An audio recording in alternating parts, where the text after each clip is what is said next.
Hello, I'm Isaac Hayes III, founder and CEO of Fanbase. Listen to what I'm about to tell you. The window to invest in Fanbase is closing. We've raised over $10.6 million of our $17 million goal. That means there's room for less than 6,370 people to invest in Fanbase for the average amount. The minimum to invest in Fanbase right now is $399. That makes you an owner in Fanbase today. Go to startengine.com/fanbase to invest. Why? Because current social apps have taken advantage of users for far too long, with content suppression, shadow banning, harmful racist content, and no real tools for monetization and equity. Fanbase has over 1.4 million users and counting, allowing anyone to reach all their following and monetize their content from day one. Social media is the new TV, and whoever owns the apps that distribute that content have the opportunity to own potential billion-dollar companies. While big platforms with uncertain futures are failing to serve their users, Fanbase is stepping up to fill the gap. Don't wait until it's too late. Invest now, invest for yourself and your future. Go to startengine.com/fanbase and own the next generation of social media.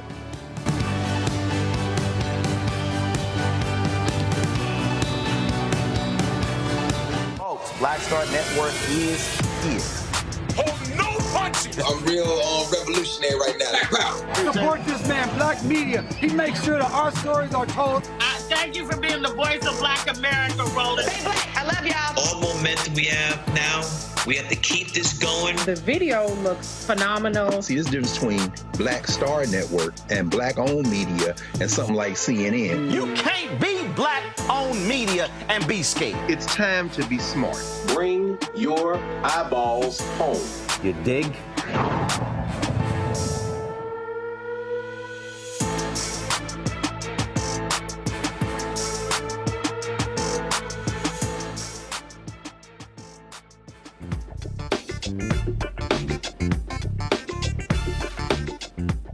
It's Tuesday, June 24th, 2025.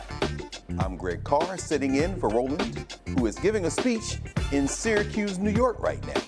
Here's what's coming up on Roland Martin Unfiltered, streaming live on the Black Star Network. The Supreme Court drops another bombshell of its own, giving the green light, at least stopping the lower court pause, giving the green light to deport migrants into countries they've never even lived in. Our friend and friend of the program, legal journalist Shelley Wynter, will explain what this controversial decision means for immigrant rights and how it violates principles of due process. Ceasefire confusion. No surprise there in the Middle East. Israel and Iran say the bombs have stopped, but the violence hasn't. What about the Palestinians? Is this the end of the so-called 12-day war? Texas Congressman Al Green, fresh off his latest rising to the floor of the federal legislature to call for the impeachment of Donald Trump, he's going to drop by live. He'll be with us here in the studio to explain why he filed those articles of impeachment on the twice impeached, criminally convicted felon-in-chief, Donald the Con Trump. In tonight's Crockett Chronicles, Representative Jasmine Crockett goes off on Republicans and their hypocrisy about lowering costs for Americans. In our Shop Black Star Marketplace, we will feature the resurgence of a pioneering name in black cosmetics. If you're above a certain age, you probably remember Fashion Fair. Well, it's back. It's time to bring the fun on Roland Martin Unfiltered, streaming live on the Black Star Network. Let's go. He's got it. Whatever the biz, he's on it. Whatever it is, he's got the scoop, the fact, the find. And when it breaks, he's right on time and it's rolling. Best believe he's knowing. Putting it down from sports to news to politics. With entertainment just for kicks, he's rolling. It's on go, y'all. It's Roland Martin.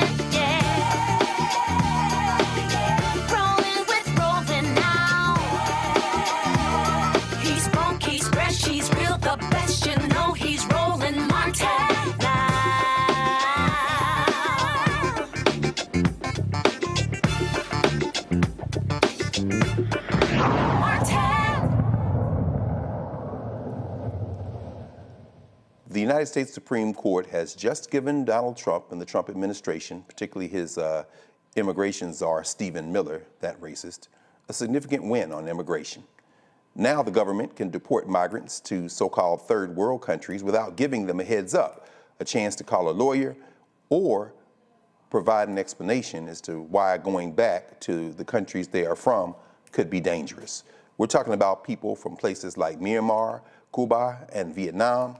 Some were almost sent to South Sudan. In fact, they were back in court today, the Supreme Court, to get a clarification on the ruling yesterday, which was a short, unsigned order. These folks, 8 of them, were almost sent to South Sudan, a country they've never even stepped foot in. Trump's strict deportation policy is back, at least for now. We'll be talking, hopefully in a moment, with our good brother, Shelley Wynter, who is justice correspondent for The Nation. And while we're teeing that up, as I said, the order, which we'll talk about in a minute, he'll walk us through that and some of the activity that's taking place today. We're going to go straight to our regular Tuesday night quorum of folk, all trusted, reliable voices. Dr. Mustafa Santiago Ali, former senior advisor for environmental justice at the Environmental Protection Agency, and here in Washington, D.C. Our good brother Larry Walker, Dr. Larry Walker, associate professor, University of Central Florida, Orlando, Florida. Brother Walker, that associate, I smell some tenure and promotion, brother. Congratulations, if I haven't told you before. And I think there's some tenure and promotion in the air. And we all 3 of us, all 4 of us know what that is. And of course, rounding out the Tuesday night panel, our good sister, Dr. Nyambi Carter, author, associate professor at School of Public Policy, University of Maryland, one-time professor, colleague at Howard University here in Washington, D.C. In fact, Nyambi, let's start with you, sis. This court is wilding. What do you make of the recent, now the Supreme Court overturning the lower courts there, the Boston judge that said, wait a minute, you can't just send people out the country without hearing nothing. What do you make of this latest development? Well, I mean, I think, the Supreme Court is intent on giving Donald Trump whatever he wants. I mean, South Sudan is not the safest country for residents. So the fact that you would send people who are not citizens, who know nothing of this country, and with no real mechanism or institutional context to keep them safe, bring them back into anything, it feels like the Supreme Court is just intent on helping Donald Trump break all kinds of international law. So I don't know what to make of this other than the Supreme Court is just as whack as the president. Indeed, indeed. In fact, I'm glad actually, Doc, that you said that, because we've got our brother who I'm sure has just finished a hit somewhere else. He's everywhere at once these days. He's ubiquitous, and that's our friend and brother, Professor Elie Mystal with The Nation magazine. Elie, you there, brother? Can you hear me? I think he's there. Oh, there he is. Okay, we got your thumb up. Okay, good to see you, man. Hey, Dr. Carter just teed it up for us. You know, we're trying to make sense of this latest ruling. We saw the dissent, of course. Sonia Sotomayor is not playing on that bench, and neither is Ketanji Onyeka Brown-Jackson in these moments. But could you walk us through where we are right now? There's been some activity at the court today. In fact, since this story broke yesterday, give us a sense of your interpretation of this ruling and where it fits in the longer arc of what this administration seems to be trying to do to immigrants. Right. So the first thing that everybody needs to understand is that this court allowed Trump to violate an international human rights law, an international human rights treaty that this country has been a party to for over 3 decades. Okay, the treaty is called the Prevent Can't Send People to Terrorist Countries. I'm forgetting the name of the actual of treaty, but what it says is that you cannot send people to a third-party state without first ascertaining whether or not that state commits torture, tortures prisoners, violates various human rights. That's again, 30-year-old treaty in this country. Trump is doing that. He is sending people to third-party states that violate that international treaty, and the court said that that's just fine for now. What they did legally was that they lifted a lower court injunction that was meant to block Trump from sending immigrants away in this fashion.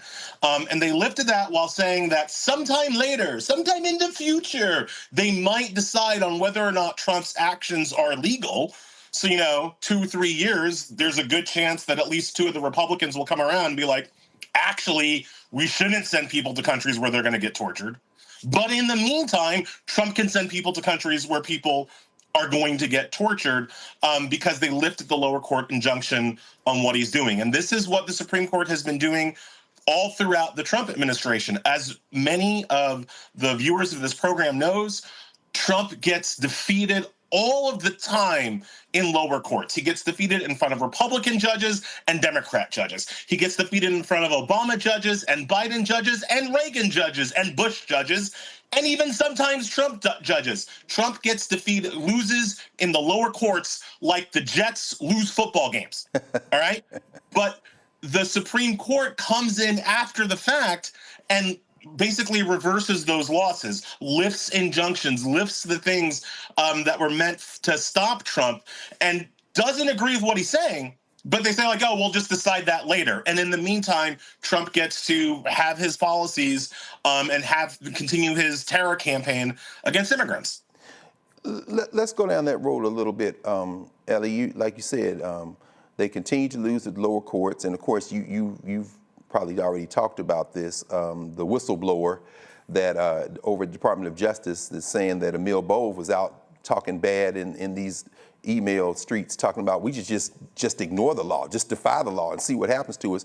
But could you spend a minute helping us understand the importance of dissents in these cases? We know it's a shadow docket. They get there fast. It gets to the court, a quick, 1 or 2 sentences, but the dissenters, in this case, Justice Sotomayor, of course, joined by Kagan and Ketanji Onyeka Brown-Jackson, wrote a fairly lengthy dissent. Why is that important?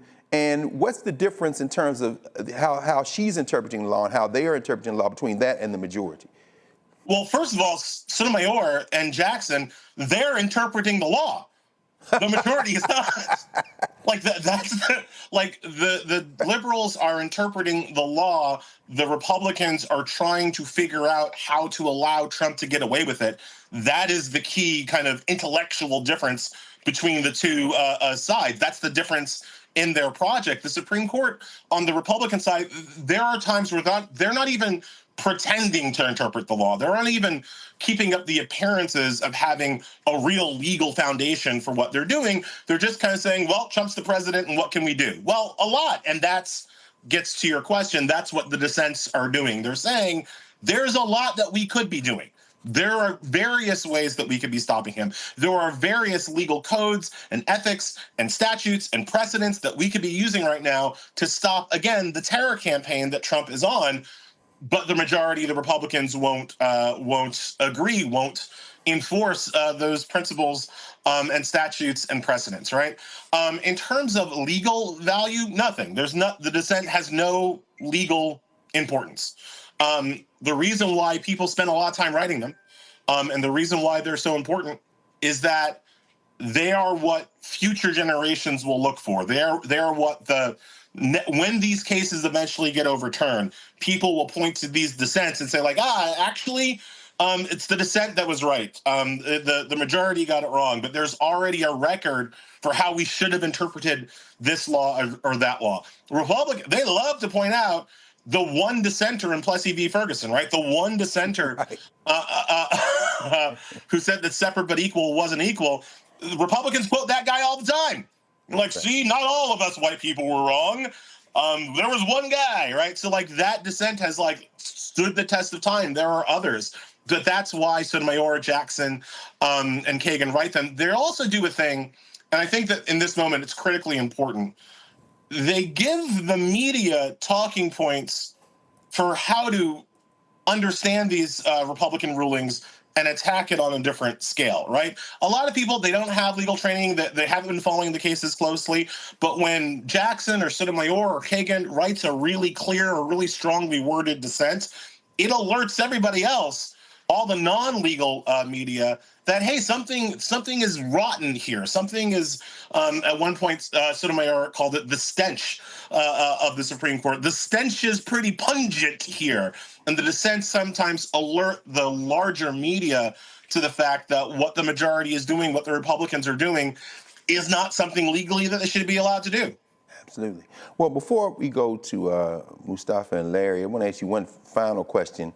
And I'm glad you brought up the media, because a lot of times people will read the headline or hear the headline and not realize that the merits, the underlying merits of the case, this isn't what they're deciding at this point, right? So when Sonia Sotomayor opens her dissent by saying in matters of life and death, it is best to proceed with caution, she's talking about the process, right? She's not talking about the underlying issues. And I wonder if you could help everyone watching understand that this case has not been decided on its merits. This is about what rights these folks have to actually be heard, and they're allowing them to be deported. Could you just spend a second maybe helping everybody understand the distinction between a ruling on the merits and one that's dealing with the process?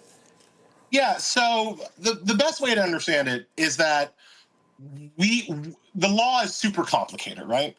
And it's very rare that you get to this kind of yes, no, up, down question on was something legal, was something illegal.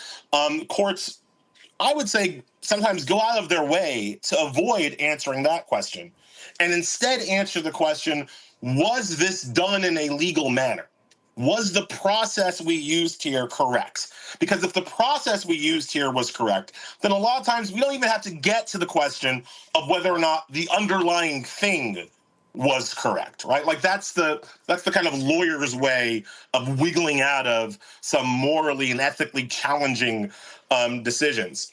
The way that the Republicans use these procedural rules, however, is, again, critically important and I would argue devious, right? Because they understand that on the merits, on the actual moral, ethical quandaries that we're talking about, Trump is wrong. Trump is wrong about the Constitution. He's wrong about the statutes. And again, he's wrong about the United States' international treaties. He's just legally wrong. but by making it a procedural ruling, saying basically, well, he was wrong, but he followed the right process to be wrong. What it does is that it allows him to continue to do illegal, unconstitutional things without the court either weighing in to stop him, but also without the court saying like, oh, we support the illegal, unconstitutional thing, right? Because they couldn't get away with that. At some level, they couldn't intellectually get away with saying, yeah, this treaty that we've had for 30 years, it just doesn't matter anymore. The courts can't do that. But what they can do is say, oh, well, the president is interpreting the treaty right now, and we can't stop the president from interpreting treaties, so go on with your bad self, right? So it lets them allow Trump to get what he wants without having to endorse what Trump is doing. And it's a very thin slice of the salami, right? It's a very, I would say, intellectually dishonest game that the Republicans on the Supreme Court are playing. And that is the other point of the dissent. That's what Sotomayor was spent a lot of time in her 19 pages calling out the majority for doing. No question, no question. Appreciate you, brother. In fact, let's open it up and let's bring in the rest of our folks tonight. And I'm going to ask Dr. Ali to start. Brother Mustafa, any questions, comments, engagement here with our good brother Eli Mustafa? Well, Eli, it's always good to see you. Thank you for everything you continue to do. It's also interesting how the Supreme Court brought this case forward. You might want to talk a little bit about emergency dockets and how, things that have been lingering out there often get pulled forward. Oh, yeah. So most of the Supreme Court versus Trump issue is on what's called the emergency or shadow docket, right? And there's a very good reason for that. Trump moves fast. The executive moves fast. Presidents move fast. Courts generally move very slowly, right? And so when Trump is kind of on the precipice, on the cusp of doing something horribly illegal, horribly unconstitutional, and as Sotomayor put it, truly matters of life or death, people need to not forget the plaintiffs in this case who were arguing for their rights, they've already been sent to Djibouti. They are trying to litigate their rights from Djibouti, with Trump trying to send them to South Sudan, where they will likely be tortured if Trump, now that Trump has succeeded, right? So the emergency docket is a way for the Supreme Court to kind of quickly hear matters of life or death. We see it all the time before Trump. We saw it all the time in death penalty cases. Issues where, absent a court ruling, it is likely that somebody is going to die. Now, what the court does, however, is that, and we saw this, we can see the difference between Trump and Biden. When Trump wants to do something unconstitutional or illegal, the court will do what I said, lift the injunction, make a procedural ruling on the emergency docket, and say, oh, sometime later we'll get to the merits someday in the future, torture all the prisoners you want, torture all the immigrants you want. We'll get to it eventually. When Biden tried to do something that the court thought was unconstitutional or illegal, boom, like that, emergency docket, let's go. Biden, you can't do it. Student loans, get that out of here, right?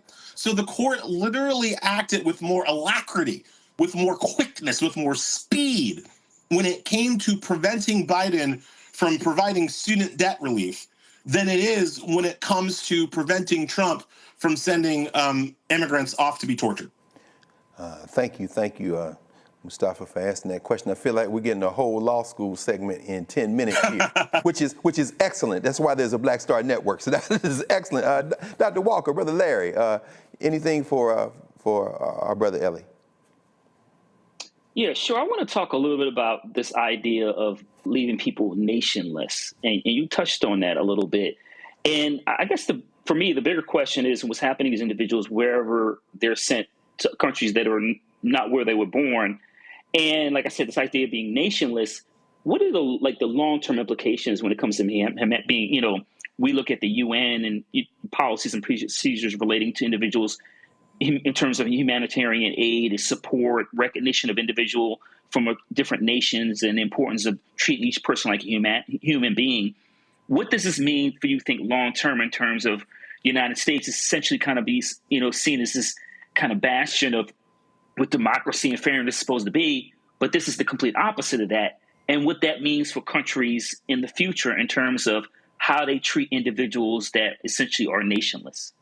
Well, that's a really good question, and I've got two sides of an answer to that. First of all, we are a rogue nation right now, and I feel like most Americans, most Black Americans, kind of have always understood that, and now perhaps white Americans are catching up to the fact that we're the bad guys. We're the menace on the world stage. You don't just have to look at what we're doing to Iran. You can look right now with this court case that, again, it is a violation of an international treaty that we've signed on to for 30 years. This is a human rights violation that we are now a party to as a nation. We are a failed rogue state that is a bad guy on the international stage. And other states that want to be bad guys now can look to us for cover. Can now look to us and be like, oh, look how America treats its prisoners. We can do the same thing. Look how America treats its undocumented immigrants. We can do the same torturous, horrible things. And again, for Black people, that has always been the case. I mean, other countries have always said, you know, look at how America treats its Black people. And now they want to lecture to us about morality. Like, other countries have always known that. We're making it extremely obvious right now during the Trump administration. So that's one side of the answer. The other side is a thing that, you know, I don't know that a lot of people knew that we did to immigrants before Trump, but we did this to immigrants before Trump. The idea that somebody comes here, right? Let's say it's in violation of our laws. I'm not going to get into a whole debate about what our immigration laws should be. I think most of them are dumb, but whatever, in violation of our laws, all right?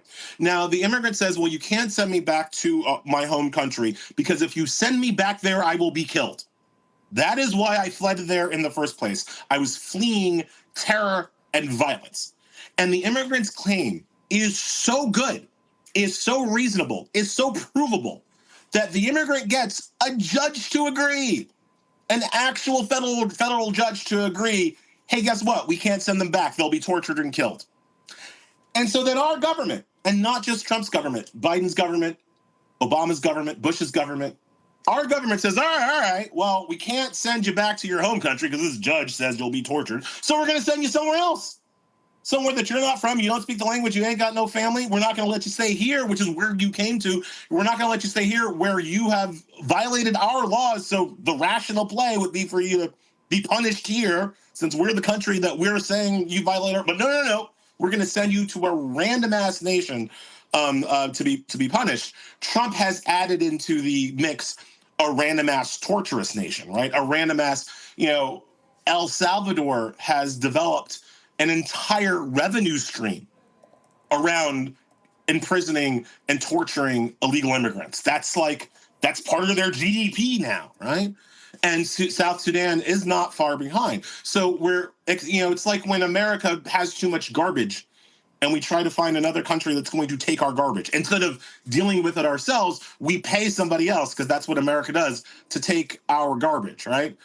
You can imagine the kind of countries that are willing to take our excess immigration problems. They're not, the leaders in human rights around the world, right? We're not sending people to like the south of France because the French are so much more evolved than we are. That's not what's happening, right? We're sending people to countries in political or economic turmoil who need the money and are not going to treat our detritus particularly well.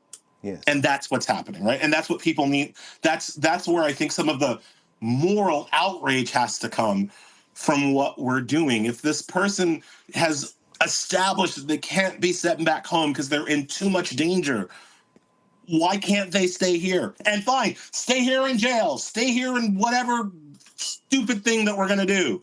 But why can't they stay here where at least we can guarantee, one would hope, some access to civil and humanitarian rights? Okay. So before we take our first break of the evening, I want to ask Nyambi to come back around if she has anything. If you have anything, Doctor, you want to ask our brother before we go to break. And of course, just as we were going on air, we got news out of New York that the federal courts have told the Trump administration to facilitate the return of Jordan Melgar Samaron Samaron, of course, exactly what you just said, Ellie, is saying that, hey, listen, if you send me to El Salvador, I could really get jammed up. So the federal courts, at least the lower level in New York, have just said he's, of course, joining Kilmar Armando Abrego Garcia, who was returned, recently. So, Niambi, anything for Ellie? Well, hey, Allie, it's been a while. Good to see you. So you were talking a bit about the Convention Against Torture, and that's basically out the window. And so now we're becoming a model for all the wrong reasons. But you started talking about this loophole, right? That the Supreme Court has essentially said, yes, Trump can exercise. But what do we think about this? Or how do we think about this, especially in a legal framework where this does become potentially a revenue stream for other nations that essentially can have these other people to do whatever they wish to do with them? How do we talk about this? I mean, you're talking about basically the plot of like 15 different dystopian sci-fi novels, right? Where you have an entire economy based on imprisoning people. But we also know that entire economy doesn't just exist in these other places. They don't just exist in El Salvador and Sudan. We know that we have our own private prison complex that's $1 billion industry that profits on the enslavement, because let's always remember the 13th Amendment applied to everybody except prisoners, right? The amendment that ended slavery applied to everybody except prisoners, right? And we already know we have $1 billion industry based on the forced labor of our incarcerated folks, right? And they do everything from, the standard kind of apocryphal making license plates to picking our food, to stocking our shelves, right? These are workers in our economy that are unpaid, that are treated as slave labor because they are incarcerated. So my first answer to that question is that we could start at home. We could start by not supporting the private prison complex, by passing laws that ended the enslavement of our incarcerated Americans. Like that would be a good start, but it's difficult to get people to think about prisoners as humans. Especially difficult to get white people to think about prisoners as humans. So like that's one avenue where we could reform. Another thing I always want to throw this out there because I think it's critically important.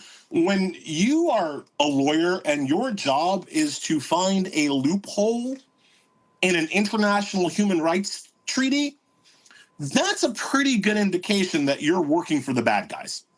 Right, like that's the bat signal of I work for bad people if they're asking me to find a damn loophole in an international human rights treaty, right? And there's got to be some level of public shaming and disgust for these people, right? John Sauer, the Solicitor General, who is credited with finding the loophole in this particular case, there's no reason why this man should be able to go to a cocktail party in D.C. and not get booed out of the bar, not get booed out of the brunch spot, right? Like these are bad people who are doing bad things and then don't get treated like bad people, not only in their current job, but like when they wash out of government and they go back into private practice, private lobbying, whatever, they get to resume their lives as if they hadn't just spent 4 years finding new and interesting ways to torture people. Like that also shouldn't be a thing, right? So I am all for actual reforms. I'm all for starting at home and reforming our prison industrial complex. But I'm also for shaming. And I'm not Luigi. I'm non-violently and all that. But I'm all for shaming the people who spend their 9 to 5 trying to figure out how to hurt people more efficiently. Thanks, Niambi, and thank you, Ellie, for at the last minute jumping in for us. Ellie Mistal, of course, correspondent for The Nation, author of Allow Me to Retort, and the most recent book, of course, released 3 months ago, the best-selling Bad Law, 10 popular laws that are ruining America. Brother, we're going to have to schedule a session at the Black Table. Maybe we can get our friend Martha Jones and y'all can walk us through whether there is truly a constitutional threat to birthright citizenship. A lot of people are blowing it off, but I know you are taking that very seriously. Thank you, brother. Thank you for joining us here again, Roland Martin Unfiltered, and we'll see you again next time. Thank you. All right. Very good. This is Roland Martin Unfiltered on the Black Star Network. We will be right back.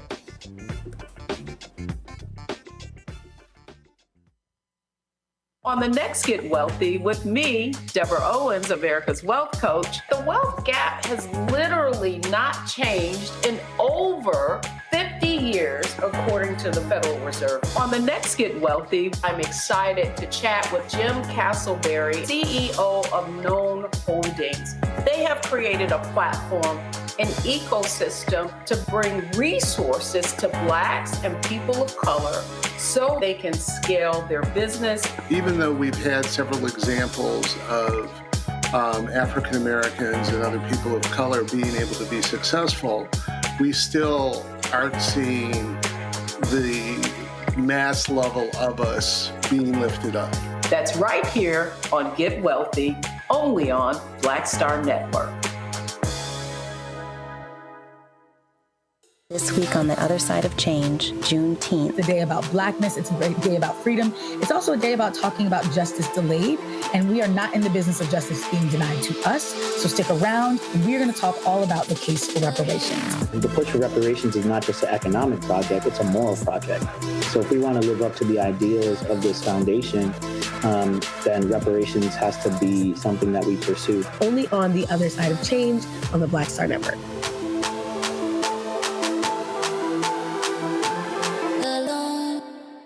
Hello, I'm Paula J. Parker. Truly proud on the Proud Family, Louder and Prouder on Disney+. And you're watching Roland Martin Unfiltered.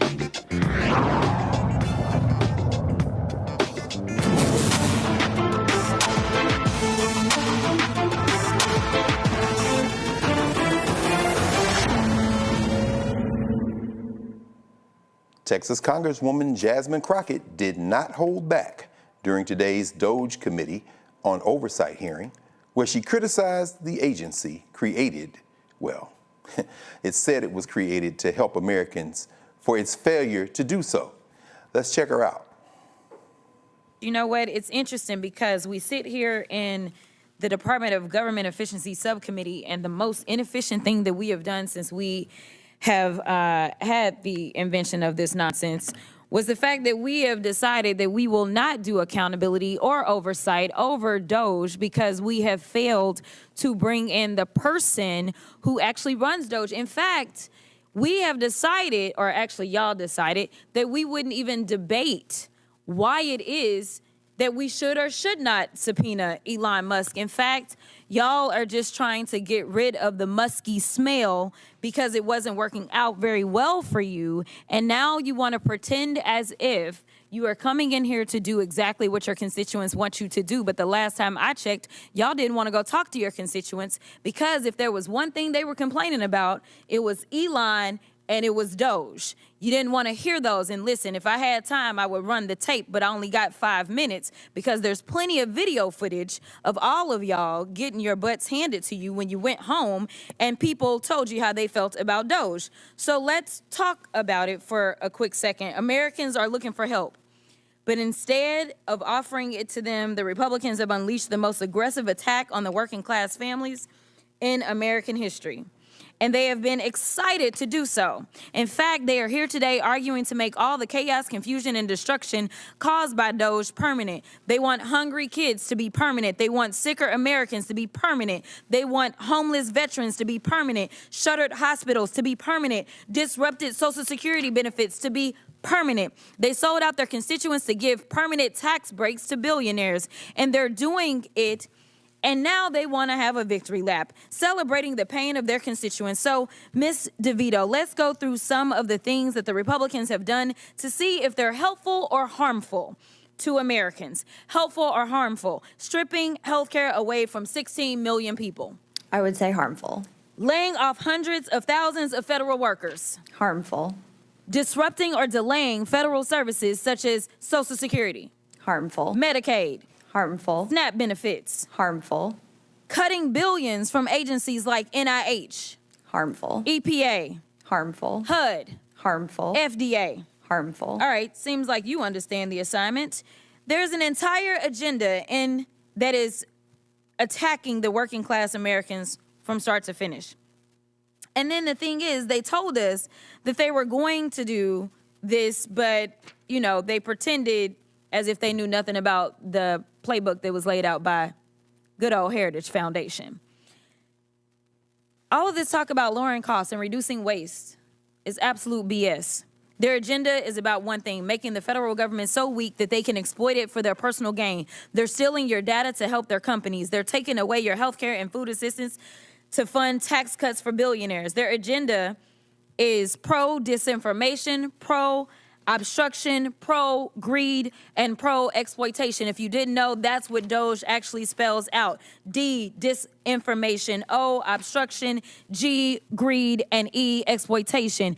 And congressional Republicans have been complicit in this agenda. They've helped this administration terrorize the public. They've allowed this administration to launch the country into a war without congressional approval. And while we're talking about saving money, let me tell you, just dropping those few bombs in one day, that was the beginning of what is going to be a very long bill for us as they talk about being efficient. There was nothing efficient about doing it. And maybe if there was some consultation, maybe with those that say have constitutional authority, since we care about the Constitution, then maybe we could have saved the American people not only money, but the lives that are now at risk as we have to put out warnings for American citizens in this country and abroad. Maybe we need to start leading with the people at the middle of what it is that is guiding us instead of following one person.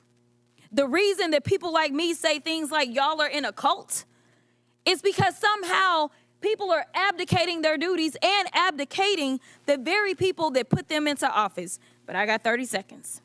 They've allowed this administration to steal congressionally approved money for cancer research and food delivery to vulnerable communities. They've allowed Elon Musk to infiltrate your medical records and banking data. They've allowed this administration to ignore court rulings, and now Republicans are here patting themselves on the back, literally arguing to make this chaos permanent. So Americans are going to continue to live through chaos and destruction that has been occurring ever since he swore in January. And I hope y'all remember who caused this, because it wasn't the gentlelady's time has expired. Also the Congressional Republicans. The gentlelady's time has expired.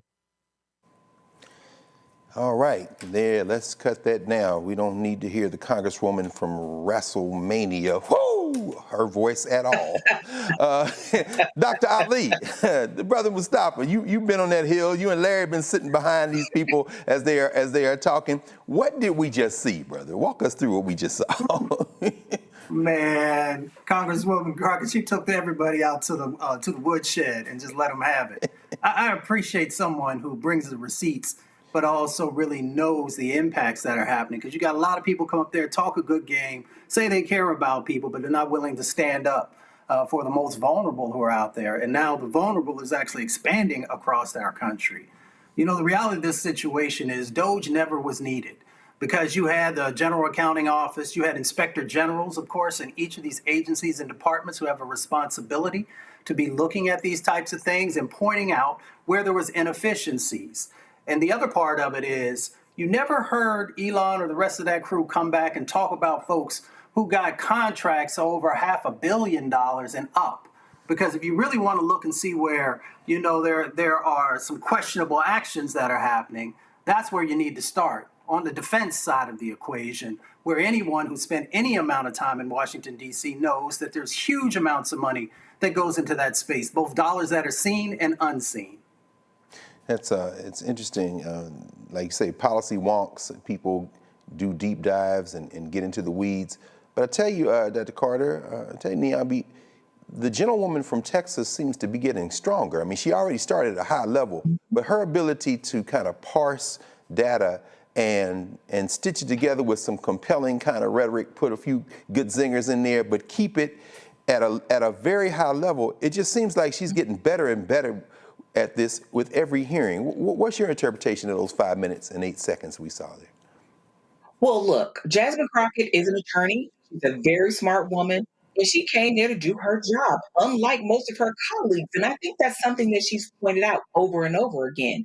When we are talking about members of Congress, these people who see themselves like we're talking about, the Eagles versus the Jets or something, misunderstand what the mission is. The goal of that body is to deliver policy that is the best policy they can do for the most of us, not just for the people who think like them, not just for the people who vote for them. And what Jasmine Crockett has done consistently and very well is keep our mind on that, as opposed to letting these people, do what they want to do and skitter by on some, BS notion of duty, and say what you are is actually derelict in your responsibility, and you are in violation of the oath that we take to this nation and to our constituents. And so one of the things she's done is put her foot on their neck every chance she can get, whether it's in the chamber, it's in the media, and she's getting better because she understands the place better. She is going to be around for a very long time. And I think people like Marjorie Taylor Greene and others will rule the day, because Jasmine Crockett is not a person that they can roll over. She speaks fluently their language. Right? She understands how to give as good as she gets. And the other thing she does is understand facts. She speaks, as you know, with data, with evidence, which many of these people have sort of said, hey, Sarah, right? We don't need any of that. We're just going on vibes and feelings. And Jasmine Crockett has reminded us time and again, not just us in this body, but us as citizens, that these people are not doing their job. They're not serving you. And that is what I appreciate the most about Representative Crockett, because she does it every single time she has a moment or opportunity to speak. Absolutely. Absolutely. Dr. Walker, Larry, in a previous life, of course, you spent time as a staffer on the Hill, in fact, a legislative director. We've seen, certainly since the November election, some changes in the Democratic Party, some bucking, some challenges. That generational wave, of course, we got our youngest in the federal legislature right now, Maxwell Frost, but then there's the squad, there's AOC, of course, and everybody from Ilhan Omar and Ayanna Pressley, but then you've got the Lauren Underwoods of the world and the Johanna Hayes of the world.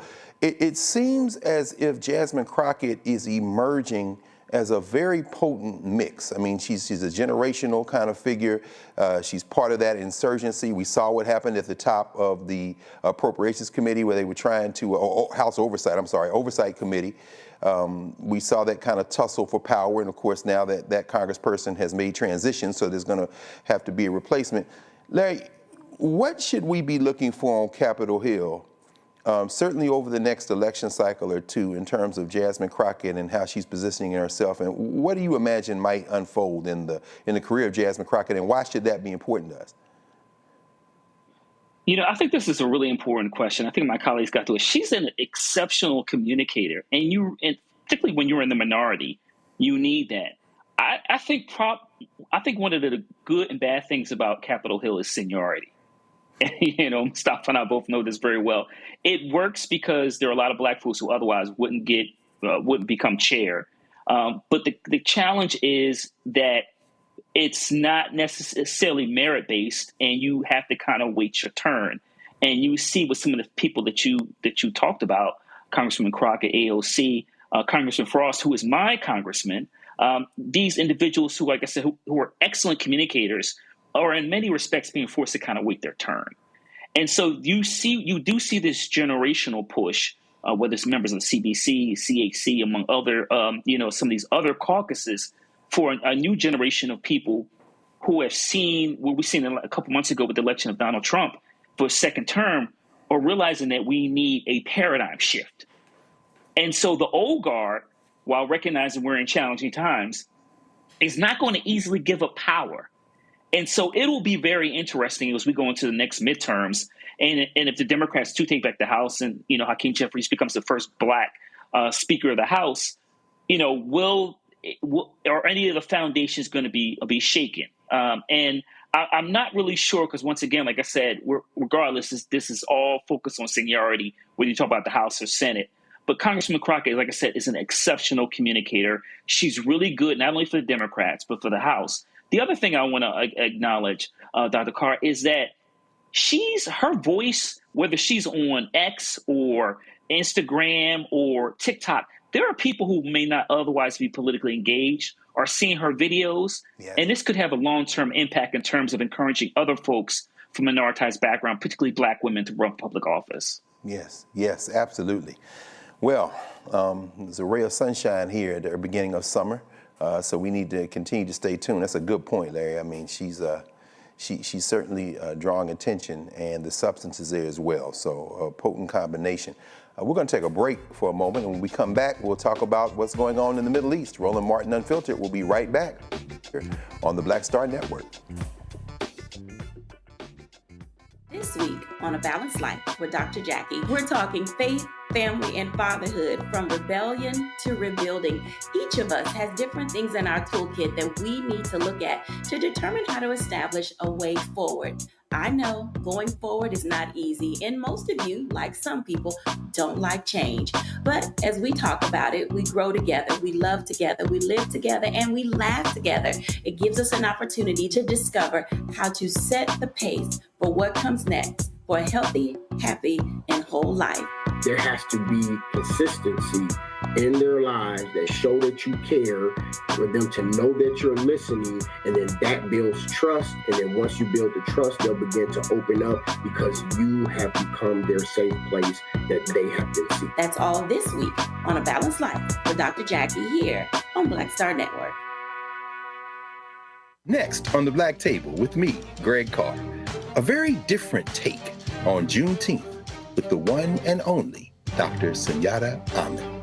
We'll explore the amazing foods, remedies, and rituals that are a part of our history and the Juneteenth holiday. So it's our responsibility to return the healthier version to our folks instead of just the red liqueurs marketed to us, the red sodas and the other things. I mean, why does the Kool-Aid man have to sound like Louis Armstrong? He's like, oh yeah! Oh, yeah, right. An enlightening and tasty hour of the Black Table, only on the Black Star Network. Hi, I am Tommy Davidson. I play Oscar on Proud Family, Louder and Prouder. I don't play Sammy, but I could. Or I don't play Obama, but I could. I don't do Stallone, but I could do all that. And I am here with Roland Martin on Unfiltered.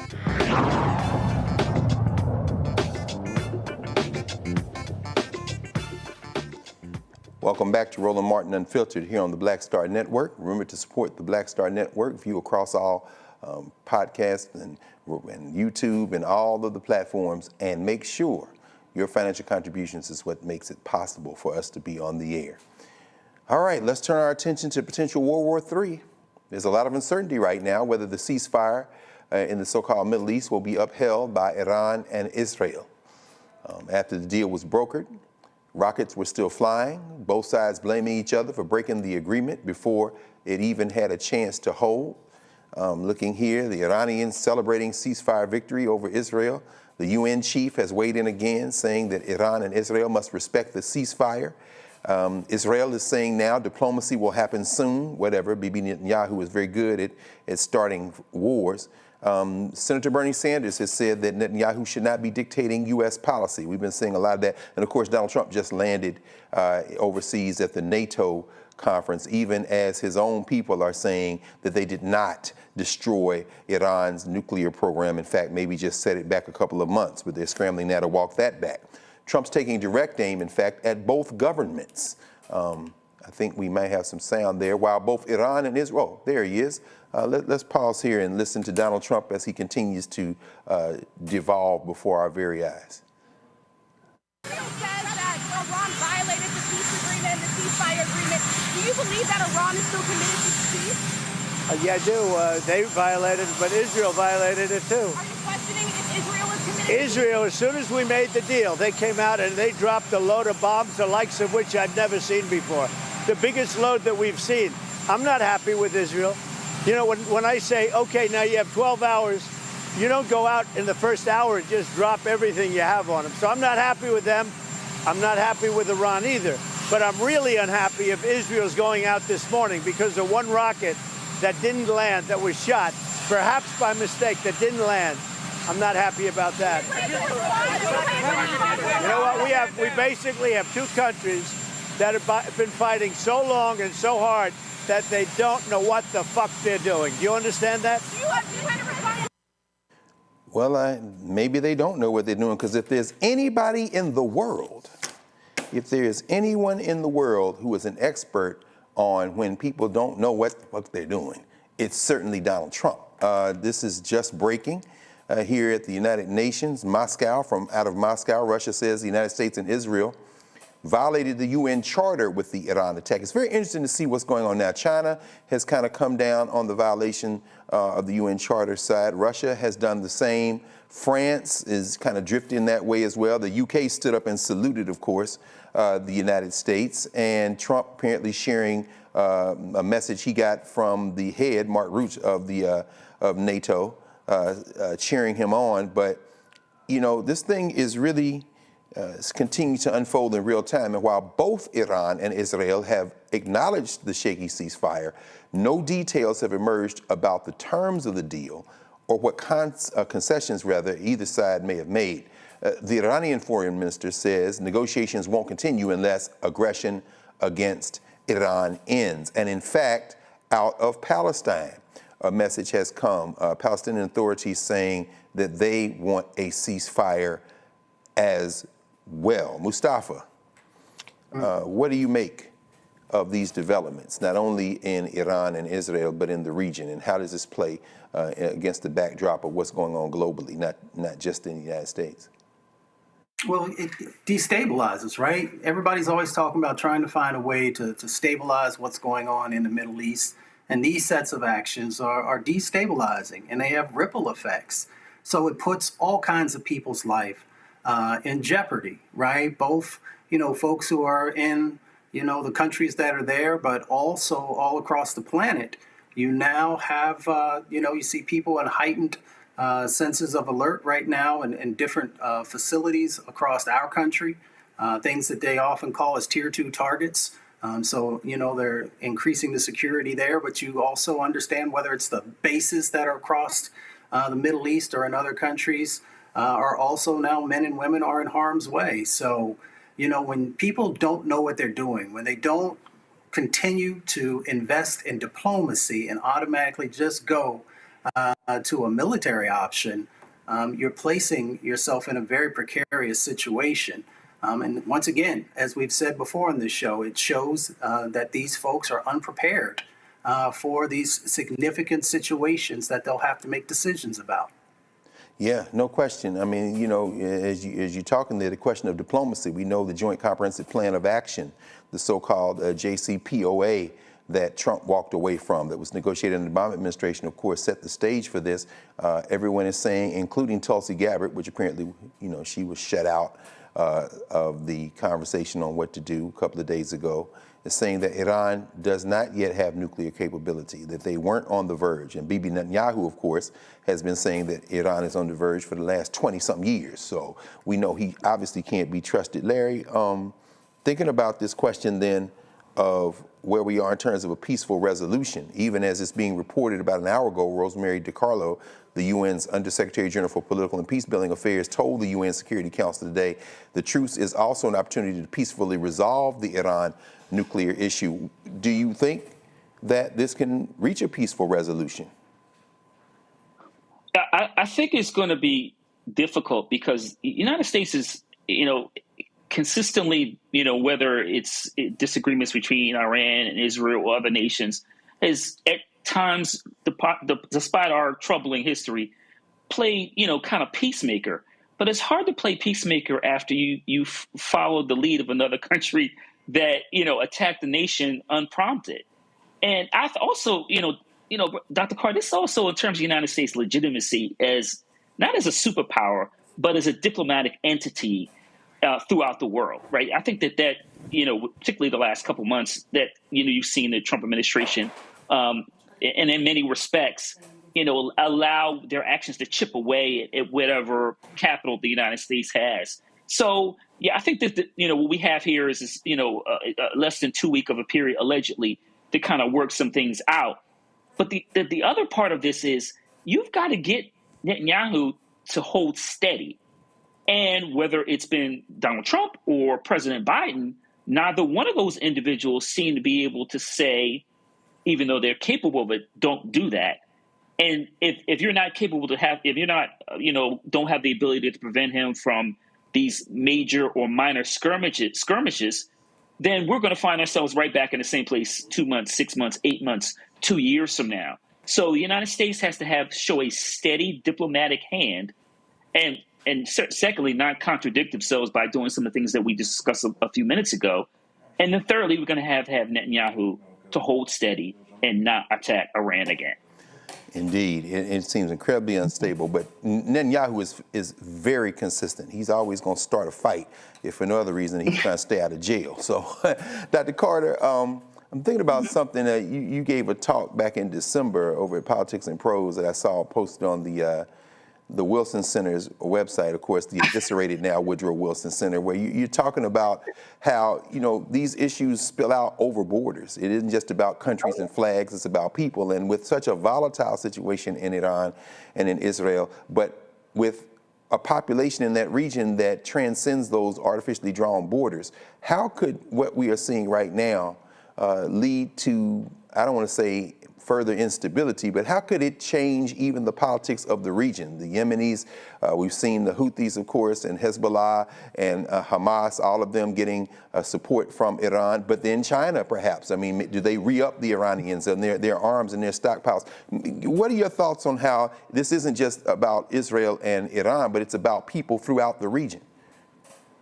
For sure. And I think my colleagues hit a lot of the major points. But I think something you said that is really critical is that we have to understand that most of the reasons why people move or leave have to do with this kind of instability. So in fact, we're creating more pressure on the region because people don't tend to stick around when bombs are dropping. People tend to flee to neighboring countries. People tend to flee to where they can go. So this is what putting pressure on Europe.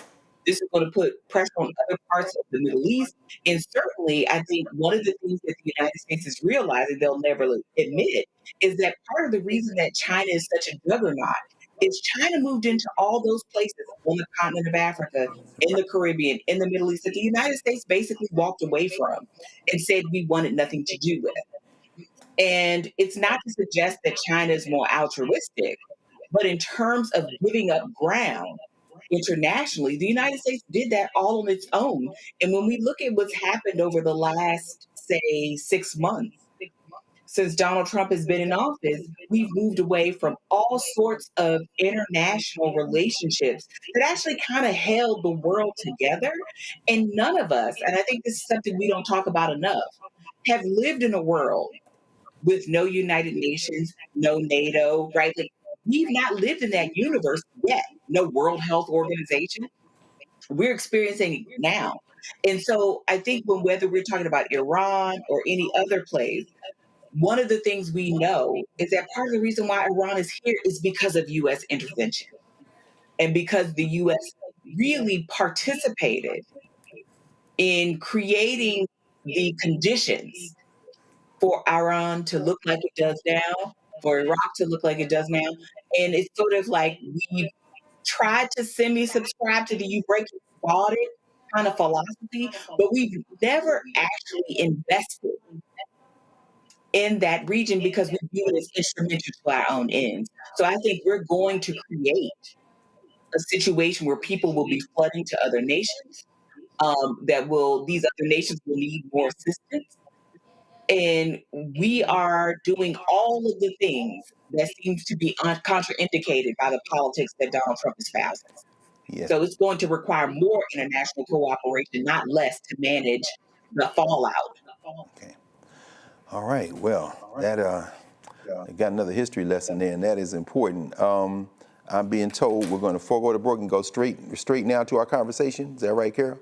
All right, very, very well. I'm a man of a certain age from the hip hop generation. So those of you who remember this quote, what I'm about to say, you will remember Big Daddy Kane at the Apollo Theater, live at the Apollo, and the MC said, "He has arrived, Big Daddy Kane." So I'm not gonna give you a new nickname, Congressman, but that cane of yours does speak, but you speak louder than the cane. He has arrived, in fact, one of the most accessible members of the federal legislature, a man who I'm happy to say it just came back from Galveston. Happy belated Juneteenth. Your comrade Al Edwards, of course, was standing there in Ashton Villa on Juneteenth there in Galveston. But a man who has called once more for the impeachment of the President of the United States. I see your colleagues voted 344 to 79 today, not to follow your lead, but they'll come around. It's so good always to see you, Congressman Al Green. Thank you. Thank you. Good to see you, brother. Thank you, dear brother. It's an honor to be with you. And you mentioned Al Edwards, so I have to just say a quick word about it. Yeah, please. Al Edwards is the father of Juneteenth. Yes. I saw him suffer when he brought that holiday to our attention. There were many people at the time who thought that that was a holiday for buffoonery. They didn't see it as what it was, you know, the history associated with it. And he knew more about Juneteenth than most people, than most that is published. For example, most people don't understand that, and this is from Al and now my research, that the people who really liberated the enslaved persons were African ancestry. Yes, sir. You know, it was the 25th Army Corps that came in. And most people say, well, General Gordon Granger came in, read General Order Number 3, which did not free black people. No. I mean, if they freed them, why was Dr. King having freedom marches? Yes, sir. It did not free. It acknowledged the need for freedom. It did acknowledge it, but it said, go back to wherever you were, work for whomever you were working for. I mean, I'm gonna go back to this man, the whip, you know. And they called it home. Yeah. Stay home and work for yes, wages. Yes, yes. See no wage. And by the way, don't come up to this military base. We're not going to protect you. And do you know any idle blacks? They said, don't come in your idleness. Thank you. Yes. So it really didn't. I mean, but Al Edwards really suffered to get that first state holiday, first state to recognize it. First, Texas, of all places, by the way. Of all places. Of all places. Well, the best place for it. Well, like you said, I mean, because Texas get worked out, the rest of the country is going to be all right. If you can convince Texas. Texas is the only state to secede twice because of slavery. Texas left the United States, you know, but also Mexico. Yes. I mean, in Mexico, before they would give up their slaves, they said, we'll leave Mexico. Then they came over to the United States, left. So, look, just thank you for allowing me to say that. No. But now I don't want to in any way demean Jackson Lee, because he was at the state level, and when it got to the federal level, she pulled it across the line for the national holiday. Absolutely. But, you know, without Al, I don't know. And by the way, he was a neophyte. First year, he was a first-year legislator. If he had known what he couldn't do, he wouldn't have done it probably. You know, sometimes you don't know what you can't do. I mean, your first year, you're not supposed to do things like that. But he did. I tell you, man, we were actually outside of Reedy Chapel, AME, when the former president was there, Joe Biden. Yeah. And what an irony. I remember standing there in the White House as you stood there next to the President of the United States as he signed that bill into law, creating the federal holiday. Something to the court. And as I stood in the back, I was standing with some of the White House security. I said, how do y'all feel about it? And this sister I was standing next to just so happened to be from Texas. Mm-hmm. And she said, well, we've been doing this a long time. It's no news for us. Yeah. Just kind of laughed. But watching you stand there, and then, of course, that's not why you came down to discuss, but I mean, we had to take the opportunity because that's your country. No, that's your part of the country.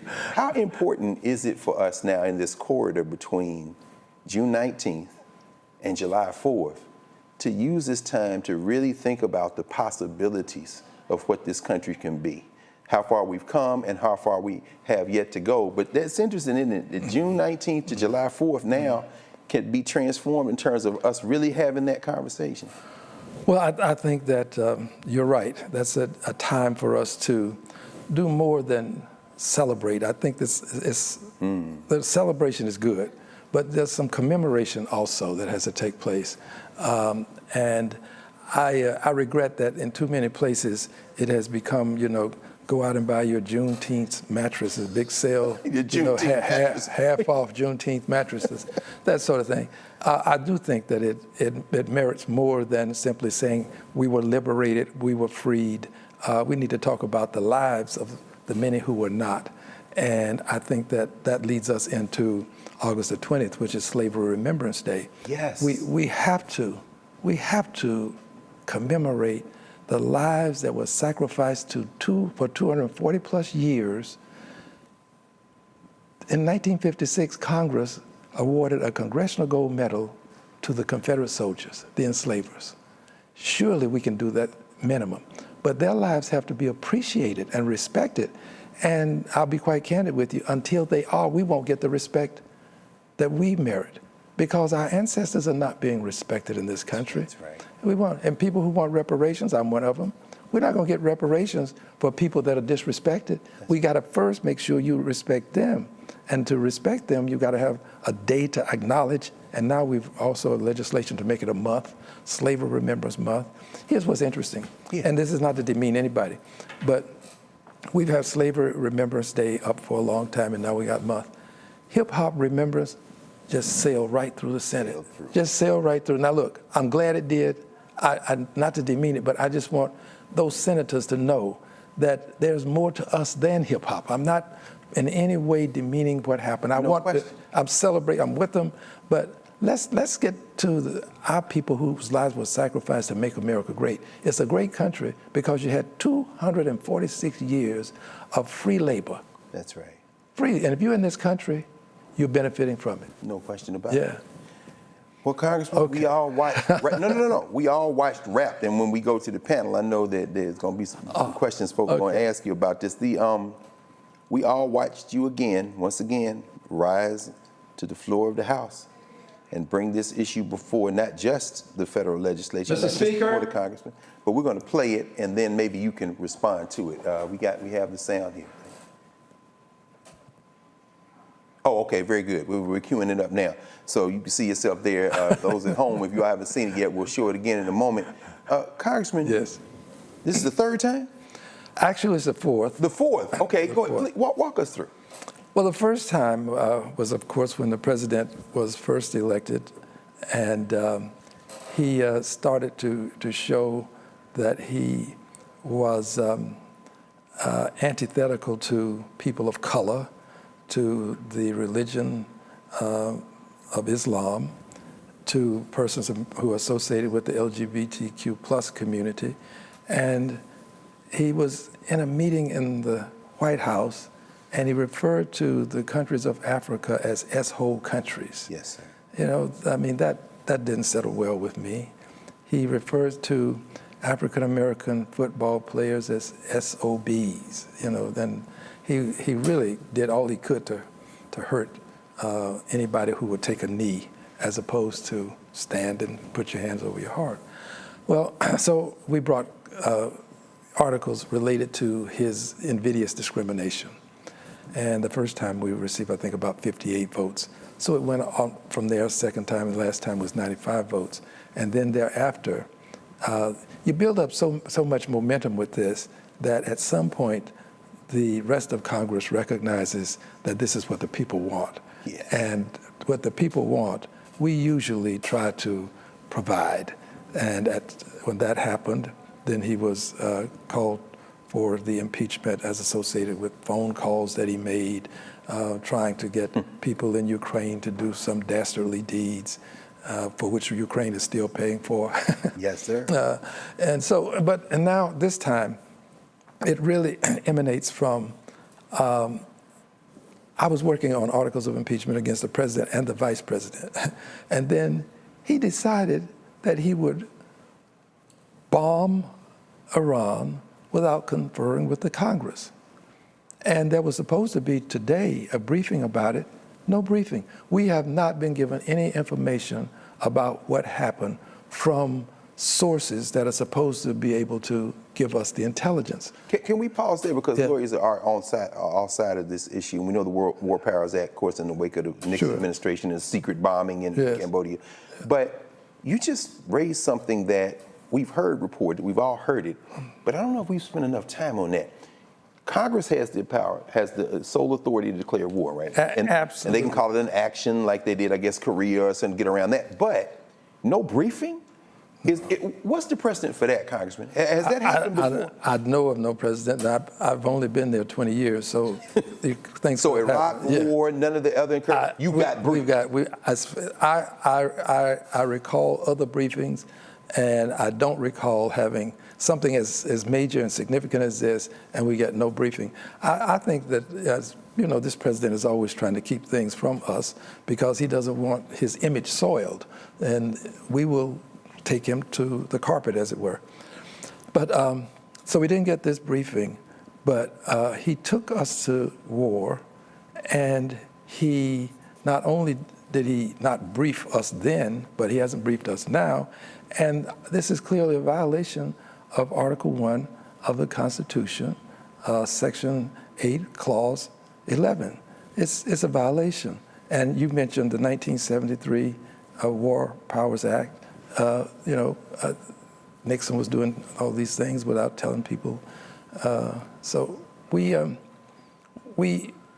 merit that kind of consideration. But whether we get it or not, what he did was declare war on Iran. Now, some would say, well, how do you conclude that he didn't say he was going to war?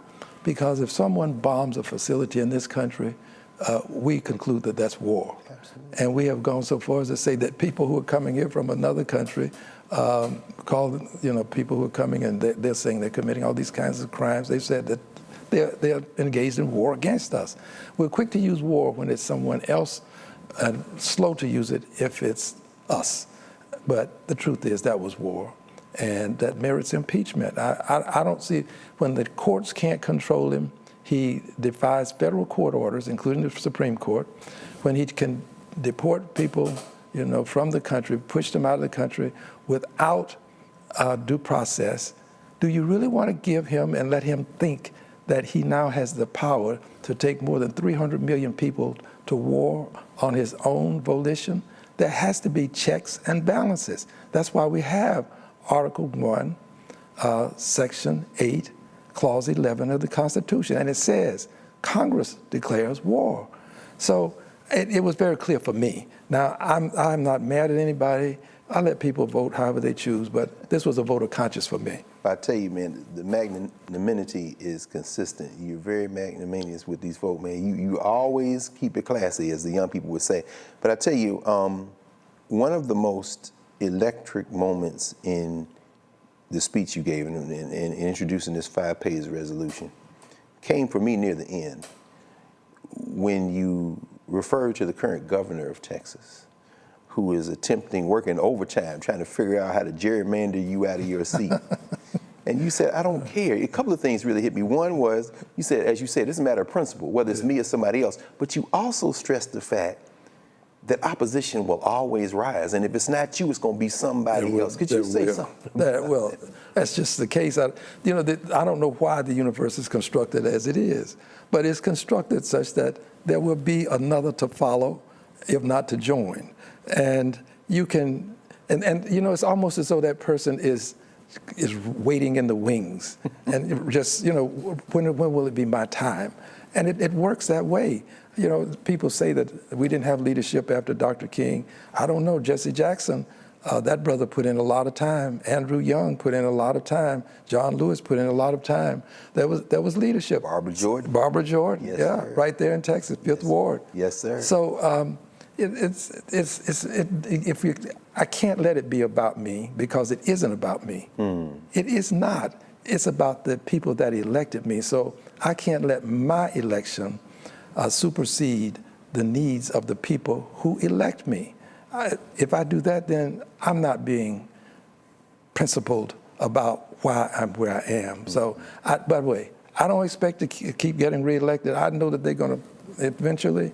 They'll find a way to do it. Right now, the governors or not, and the president. I mean, I was just reading a book. It's called Lone Star Constitution. Yeah. They say the most progressive and forward-looking uses of the Constitution in terms of the legal battles came out of the state of Texas. So I'm not sure at all that they'll be able to do it. Y'all got some of the baddest lawyers in the country. Yeah, well, now that's true too.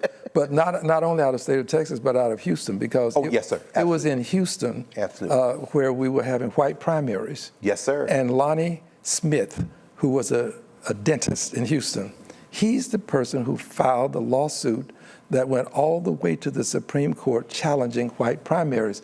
But get this, in Texas, when the Supreme Court said, no, you can't do that, you can't have a white primary, and then the person who wins the primary wins the election. This is what the Supreme Court says. And you know what Texas did? Texas said, okay, well, we'll have a white pre-primary. Right. White pre-primaries. It's a true story. So you're right. Smith versus Allwright. In fact, I was just at the African American Research Library at the Gregory School on Friday, just going in powerful exhibit right there next to Freedman's Village, reading about Mr. Smith. Man. Yes. Don't mess with Texas, man. The black folk down there will save the country if you get out of the way. We've got some people who have really taken some powerful stands. I'm just going to mention one person. No, please. And then we're going to bring everybody in. We're all over the place now, but this is a person who has not received his just credit for things that he's done, and that's Craig Washington. Craig Washington was just a powerful lawyer. They still talk about Craig Washington in Congress. I mean, to this day, his oratory is quoted, and people remember how he would take on the Republicans across the aisle all alone, right there in the well. So just thought I would mention him. He's here out of Houston, great lawyer, and a person who cares about people. Well, I'm glad you did, Congressman, and we're not at all over the place at all, because you are standing in the truth and you're standing for the people, regardless of background, race, nationality, and what you did this week, regardless, and as I said, as we have gone on the air, 344 to 79, they voted not to take up the articles, but that doesn't matter. The truth is what matters, and so we're at Genesis. This is the Genesis. The revelations are yet to come. Yes, sir. We all, in my opinion, the people that I associate with, we have the same destination in mind, but you know, it's like going from here to Texas. Somebody take a bus, someone might take a plane, another person a train. We won't get there at the same time, but we still have the same destination. Absolutely. And we'll get there. Absolutely. So I just see it as a building process. I'm not at all moved one way or another by the number. I'm appreciative that we were able to get it to the floor so that the people can know and hear some of the things that are happening associated with this war that they might not hear ordinarily. Yes, sir. Well, thank you for coming down the street, Congressman. I'm going to bring our folks in. Dr. Carter, you've written about this in your book, American While Black, among other things, and please, I'm going to get out of your way so you and Congressman can have a conversation. Well, I mean, thank you, Congressman Green, for your advocacy and your continued efforts. And one of the things you talked about a moment ago was just sort of the incremental parts of this and making sure that you keep this top of mind. What can we do to support you?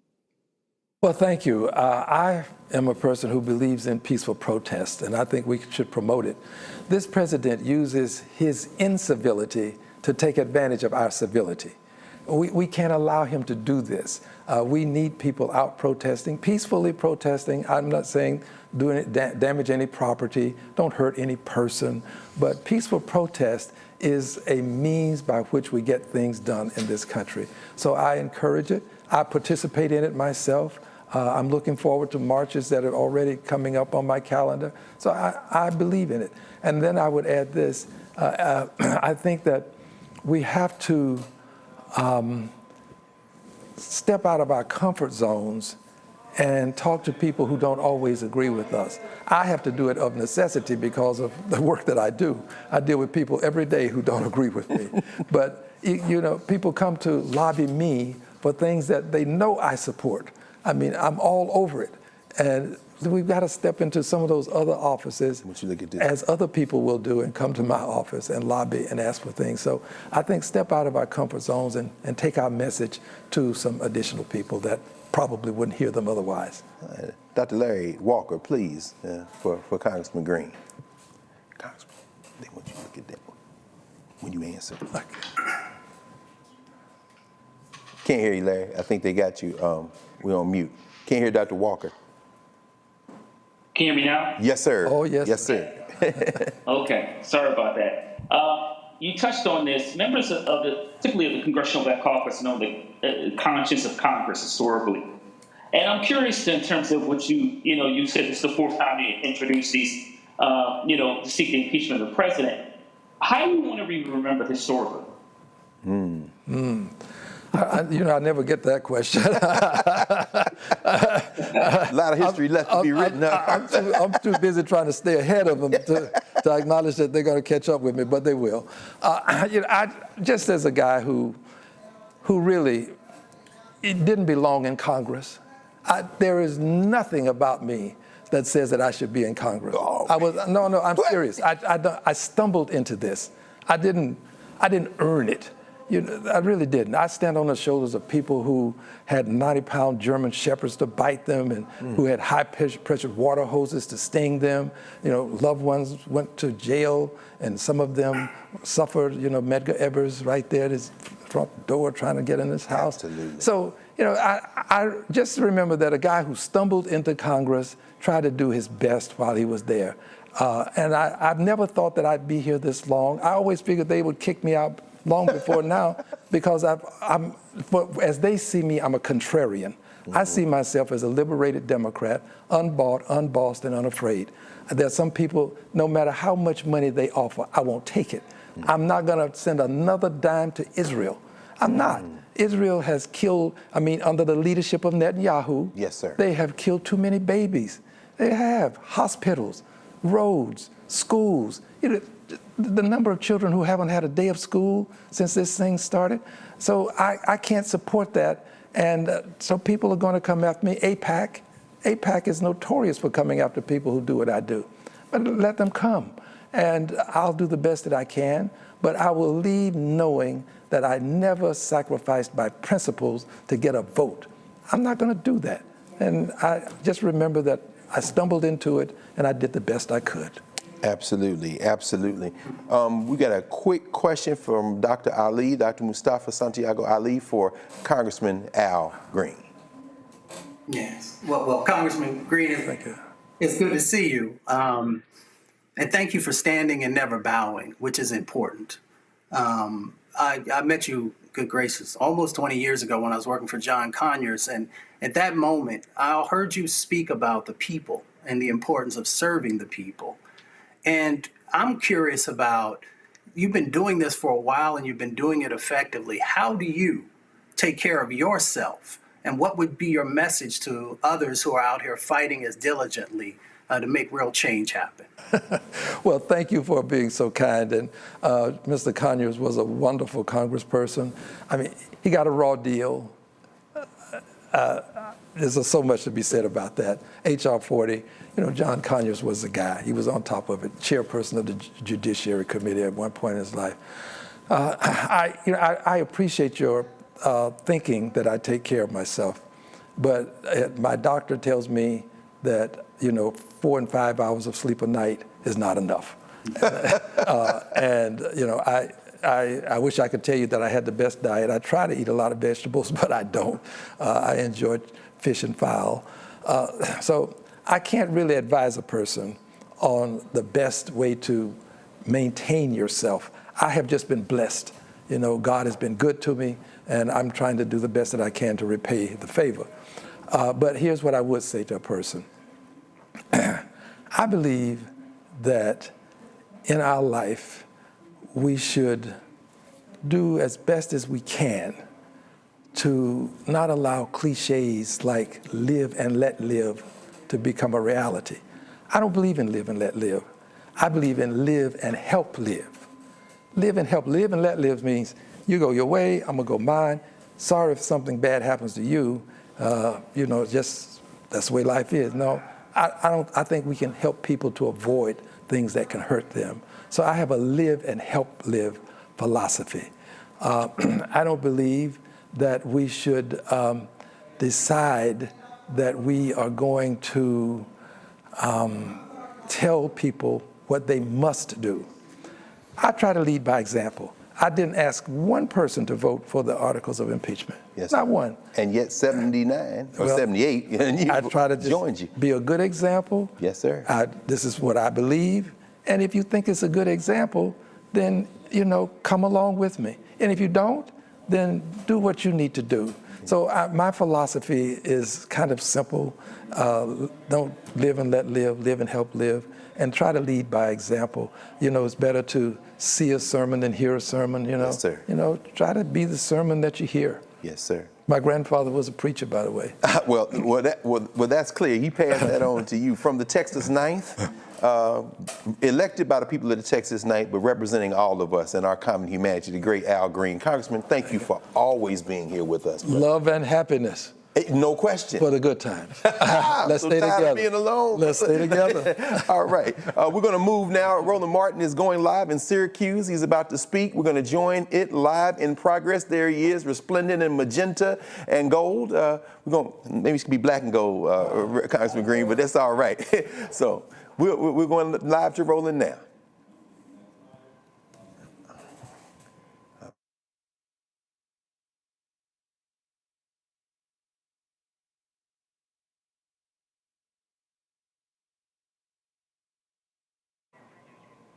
Okay, very good. I guess, Congressman, we got a second here. Now, listen, the man is right. You need to take care of yourself. We know you don't get any sleep because you constantly, if you're not battling there, you're constantly joining us on the air. How do you think this thing is going to play out now in the Middle East? There's a tepid truce, so to speak. Well, nobody's being briefed.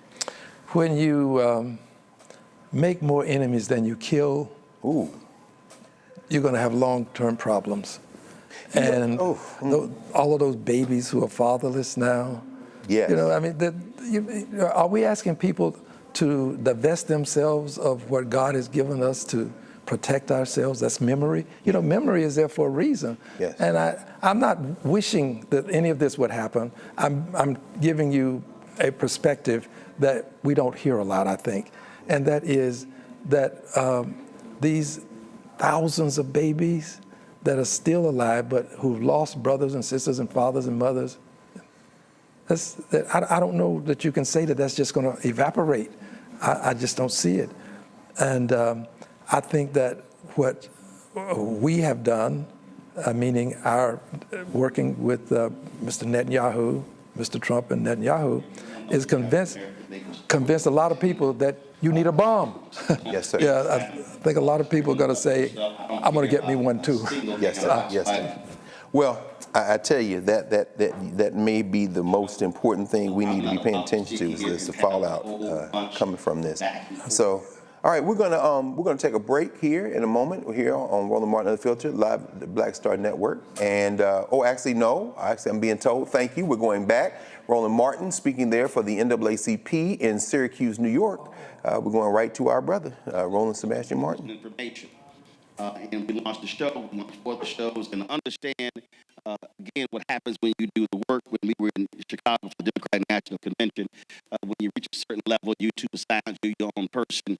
And they told us that when they grouped us in the same category as all of the other, they put us in the category of the progressive shows. We don't call my show not progressive, it's not conservative, we're not liberal, we're not Democrat, we're not Republican, we black. And I say that because we purposely center African Americans, so we're not a part of the conversation. We are the conversation. And they said they were surprised and shocked when they tabulated all of the shows that we had the highest watch time per viewer out of all the shows, including those that were far larger than ours. That means that folks were truly engaged in our content. We've had some 36,000 donors since we started. We don't have any millionaires, billionaires. We fight in the ad industry every single day. $340 billion spent annually in this industry. Black-owned media is only receiving 0.5 to 1% of advertising dollars. And that's one of the reasons why you don't see the growth among black newspapers. You don't see the growth when it comes to black digital outlets. There's a reason why when you look at the black cable networks, you don't see a single news show. The only show on BET is a monthly show that's 1 hour. And it's a whole lot that happens that we can't cover just in 1 hour per month. so that's what we've been able to focus on. And so, so many of you have stopped me and said that you subscribe to our channel, that you are a donor to our show. And one thing I really appreciate about our fan base is I'm very frank with them. I say, listen, this is not going to be like, PBS or NPR. I'm not sending you a hat, a shirt, a tote bag. No, literally, I say that if you donate to the show, all the money is going back into the show for the content and producing that. And we probably have had maybe 100 people complain about not getting something. But the other 36,000 said what we're getting is the news every single day from our perspective. And so that's why it has been fantastic in what we've been able to do. And we're streaming this right now, and that's other deals. When you own it, you ain't got to ask. Like I had my sister, and I said, hey, is it being recorded, being live streamed? She said, I think it's being recorded. I was like, that's fine, because I carry my own stuff with me. And see, it's amazing when people go, you set your own stuff up. I was like, yeah, why would I pay for somebody to come with me to set it up when I can do it in 10 minutes? I'm like, that ain't a smart business person. That makes no sense. To pay for an airplane ticket, a hotel room, a per diem, and a daily fee when I can do it myself. I've been setting up cameras since I was 14. Just because I own it don't mean I can't do it. And so we are always good to go. So we're streaming right now, and then of course we will have it. We will have it available later. So we're looking forward to that. And so again, so folks are watching, and again, this is why it's important. There's so much stuff that's being covered all the time. So much stuff that we cover, and so we appreciate that. So let me get to the task at hand. Your subject here is called "Together Unstoppable: Preserving Our Legacy." I'm about to augment that. All right, everybody, stay tuned here to the Black Star Network, to Roland Martin's YouTube channel. You can see those remarks there in Syracuse, New York at the NAACP. You can see them in their entirety. Encourage everybody to do that. And we will come back right in a moment here at Black Star Network, Roland Martin Unfiltered. We'll continue in a moment. Hi, I'm Dr. Jackie of A Balanced Life. Think about the men in your life and ask yourself these questions. Who are their male role models? Who can they turn to for advice to learn about what manhood is all about? On our next show, we talk about why male mentoring is so important to men of all ages. Actor Dondre Whitfield leads an all-star cast and panel to answer these and many other probing questions. A woman can't teach you how to be something that she's not. That's on the next A Balanced Life with Dr. Jackie on Black Star Network. Next on the Black Table with me, Greg Carr, a very different take on Juneteenth with the one and only Dr. Sunyata Ahmed.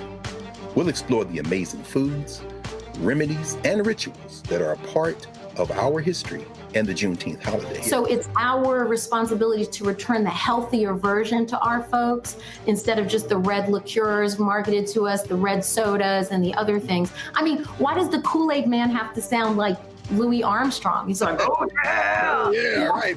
An enlightening and tasty hour of the Black Table, only on the Black Star Network.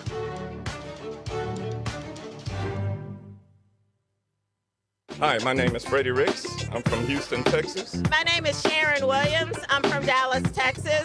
Right now, I'm rolling with Roland Martin, unfiltered, uncut, unplugged, and undamn believable. You hear me?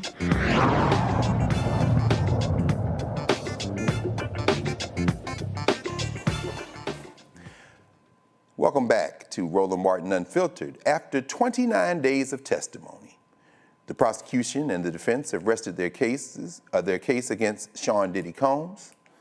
Prosecutors called 34 witnesses, including alleged victims, escorts, law enforcement agents, and assistants. The defense did not call any witnesses to testify. Closing arguments are expected to take place on Thursday and may continue into Friday morning. Combs faces 5 criminal counts: 1 count of racketeering conspiracy, 2 counts of sex trafficking by force, fraud, or coercion, and 2 counts of transportation to engage in prostitution. From New York, we should be hearing whether we're going to a runoff or not fairly soon. New York City voters have headed to the polls today to decide who will be their Democratic mayoral candidate. In today's primary, voters have several candidates to choose from, including the controversial former governor of New York, Andrew Cuomo, and New York State Representative Zohran Mamdani. There are 5 black candidates with hopes of becoming the city's next mayor. If you have not voted yet, you're in the city, you have until 9 p.m. local time to cast your ballot. So, get to the polls if you haven't gone. Randolph Bracey and LaVon Bracey Davis are taking sibling rivalry to the next level as they face off in a race for a Florida State Senate seat. Both come with legislative experience. LaVon Bracey Davis served as a state representative, while her brother Randolph Bracey is a former state senator. Their mother, the late LaVon Wright Bracey, was a prominent civil rights activist, adding even more weight to the family's political legacy. And their father, by the way, was also, their late father, also a prominent civil rights activist. One of their opponents in the Democratic primary for the district, which includes parts of the metro Orlando area, is Alan Grayson, a fiery former United States congressman who rose to national prominence in 2009. The winner will face Republican Willie Montague in September for the general election in the Democratic-dominant district. Black voters make up more than half of the registered Democrats in the district. A white nationalist and former University of Florida law student was expelled after posting anti-Semitic tweets, but not for writing a racist paper about black people for which he received an award. Last fall, Preston Damsky was given the, quote, book award, unquote, by Trump-appointed judge and law professor John L. Badalamenti for his capstone paper. In this paper, Damsky argued that, quote, we the people, end quote, was intended only for white individuals, and that people of color do not deserve voting rights. In March, after Damsky made anti-Semitic posts on social media, the university suspended him and banned him from campus. Wow, not for the paper, though. According to the New York Times, these posts included calls for Jews to be, quote, abolished by any means necessary, end quote. Asserted that Trump and Secretary of State Marco Rubio were, quote, controlled by Jews, end quote, and suggested that Guatemalan undocumented immigrants should be, quote, done away with by any means necessary, end quote. That's what I remember now. That's what I wanted to ask Ellie about. We'll have to have Ellie Mistal back, because those of you who don't know, if you don't know about the law, understand that you may think that's a crazy argument, but you should read some of the things that these Project 2025 associated lawyers, including Stephen Miller, who has a law degree, have written. A Georgia jury awards a multi-million-dollar settlement to the parents of a baby who was decapitated during delivery. Trevon Taylor and Jessica Ross will receive $2 million in compensatory damages and an additional $250,000 in punitive damages against the pathologist who posted the video, Dr. Jackson Gates, and Medical Diagnostic Choices in Atlanta. The parents sued Gates in September 2023 for an alleged invasion of privacy, fraud, and intentional infliction of emotional distress. According to the lawsuit, neither Ross nor Taylor permitted Gates to share any autopsy images. Despite that, Gates uploaded several graphic videos to his Instagram account showing the post-mortem examination, including explicit footage of baby Isaiah's severed head and body. We have lost another one of the greats in the world of acting. On Thursday, iconic actress Alzina Lynn Hamilton Jenkins passed away at the age of 95. She was known for her roles on the sitcom Sanford and Son, the historic soap opera Generations, and various other programs, including The Waltons. I guess I'm dating myself at that point. Lynn will forever be remembered for her illustrious acting career, her receipt of the prestigious NAACP award, and her outstanding contributions to the entertainment industry. Her legacy will continue to inspire future generations of Black actresses. Let's go back to our panel momentarily before we enter our final block. Anybody have any thoughts on any of the stories that we just kind of went through in our headlines? Maybe we'll start with you, Larry. You know, Dr. Carr, before moving to Florida, I was always interested in these Florida man stories. And now that I live here, I'm embarrassed with the number of Florida-related stories that come out on a weekly basis. Okay, so the UF story is, as many of you know, UF is the flagship institution in the state of Florida. And this is the second time in the last couple of weeks they've had something embarrassing happen. We saw what happened with the failed vote of possibly new president, former president of the University of Michigan, at the Board of Governors meeting. But this is a really concern for someone like myself, as a faculty member, teachers in the state. Once again, UF is the flagship institution, and then being rewarded for his behavior. And then when people feel like he goes too far, then he's punished. And it's contradictory. And I think it's a story that we should pay very close attention to, considering some of the anti-DI legislation, et cetera, that's occurred in the state.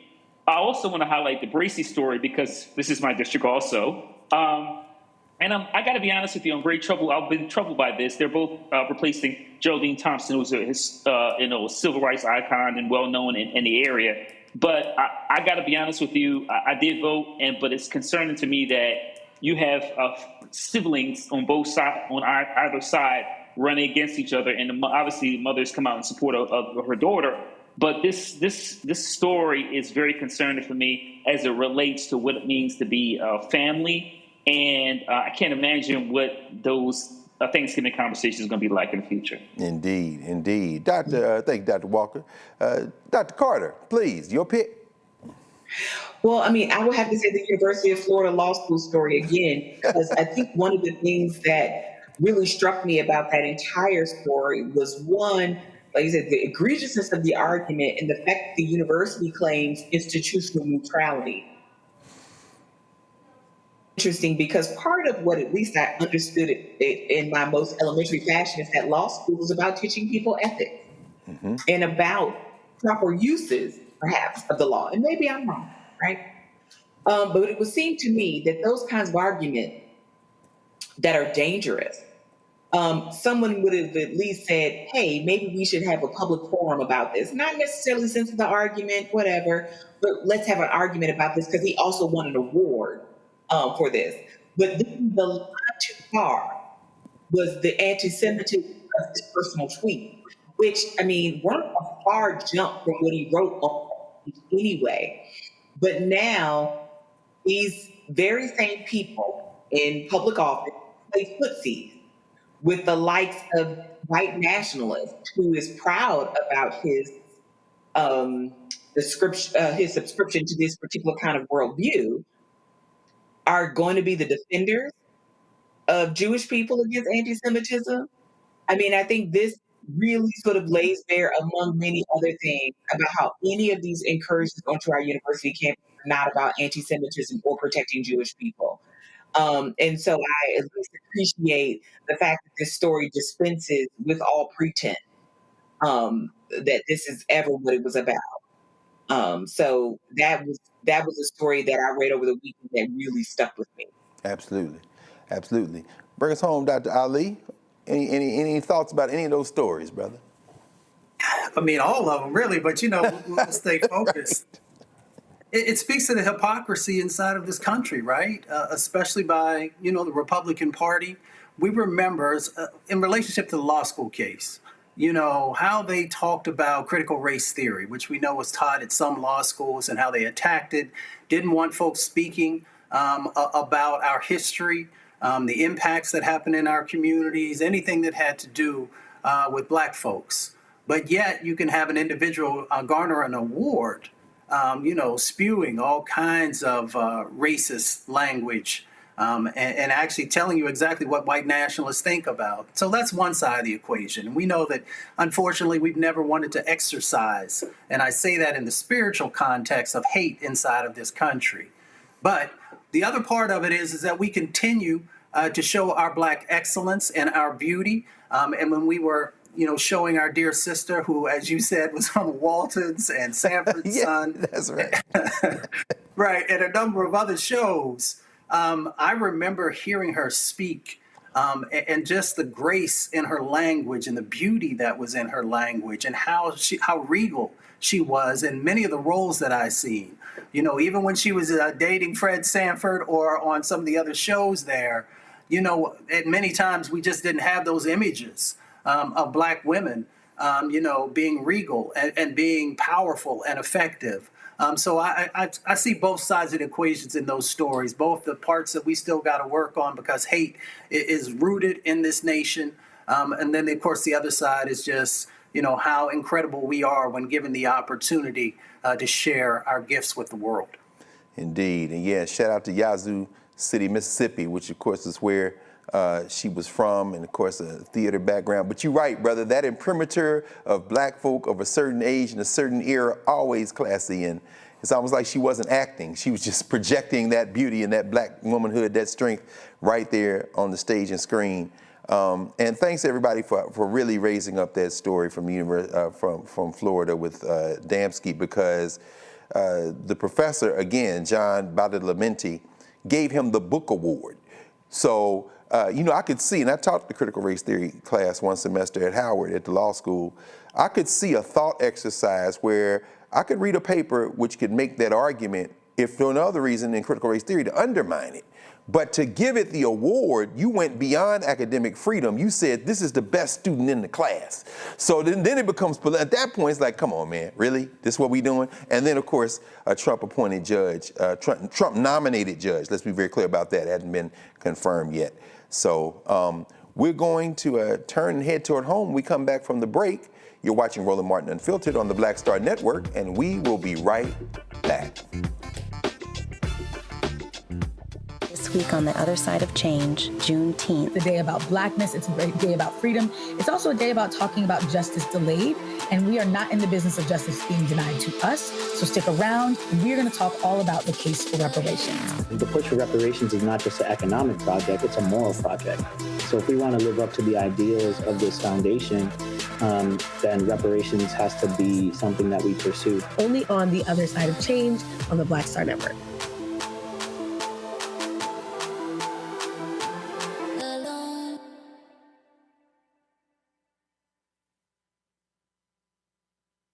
Hi, I'm Dr. Jackie of A Balanced Life.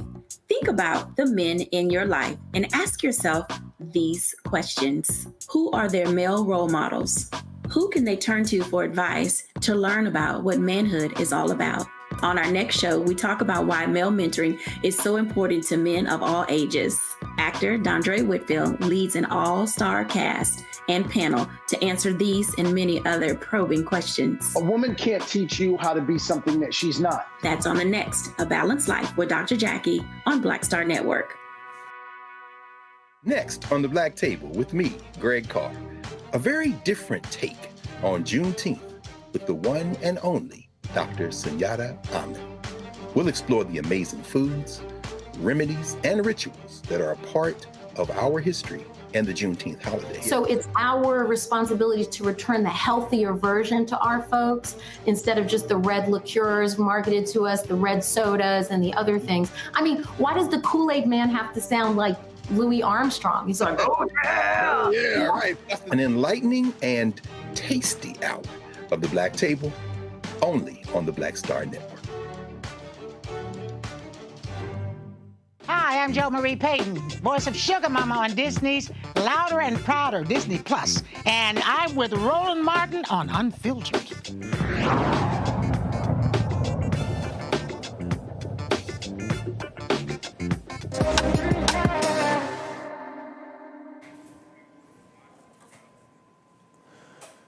Today's Shop Black Star Marketplace features the resurgence of a pioneering name in Black cosmetics. Once regarded as the first large-scale Black-owned cosmetics company, Fashion Fair is recognized for being the first major cosmetics brand to offer a diverse range of makeup shades specifically designed for women of color.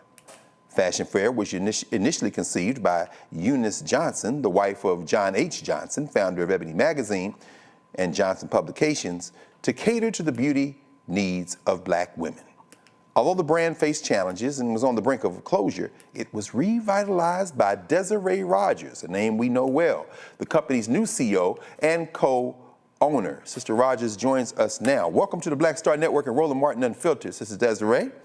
How you doing there? Oh, good to be here.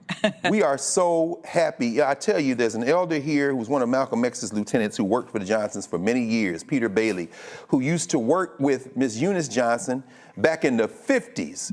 Wow.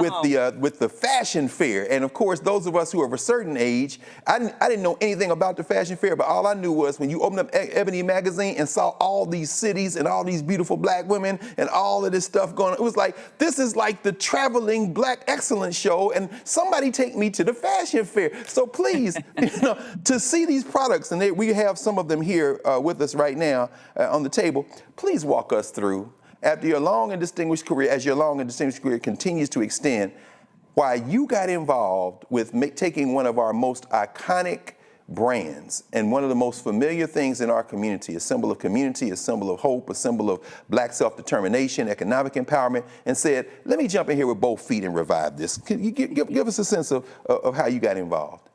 Well, I have to tell you, I mean, I was certainly very surprised when I found out that the brand was in bankruptcy court. And Cheryl McKissick and I were so lucky to have the winning bid and to be able to bring this iconic brand back. I mean, so much of our history is, people are trying to wipe away our history, remove our history. Can't be, reading books are a problem now. You hear all of these things. And so I think it's super important that we maintain the iconic businesses and brands that have always been there for us. And so Fashion Fair is over 50 years old. And it was originally created, as you said, by the Johnsons and Eunice Johnson in particular, because models did not have the colors they needed for their skin tones. And so we are continuing that tradition of ensuring that all of our people, black and brown, can easily be matched and their shade is available with very high quality products, dermatologist approved, vegan, cruelty free. So we've completely re-envisioned the line in its glory of the past, let's say. Yes. And it is interesting because, of course, in its first iterations and as it unfolded over the arc of decades, we thought about women.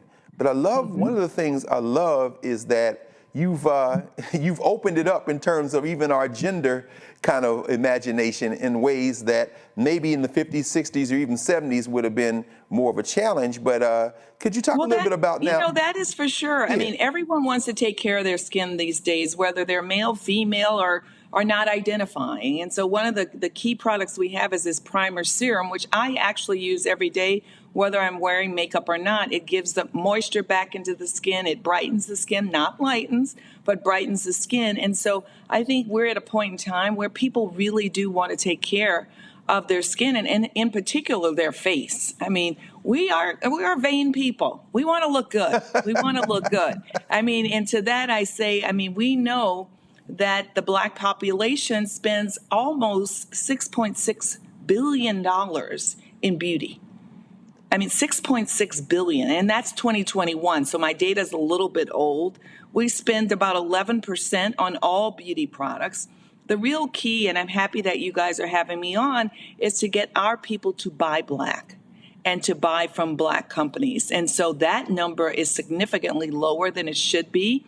2.5% of black Americans are buying from black companies. And so we've got to change that. We have to invest in our own communities because we know when we do, that money gets invested back to us, whether it's support of educational systems or mentorships or jobs even. Most of the people that work at the company look like me.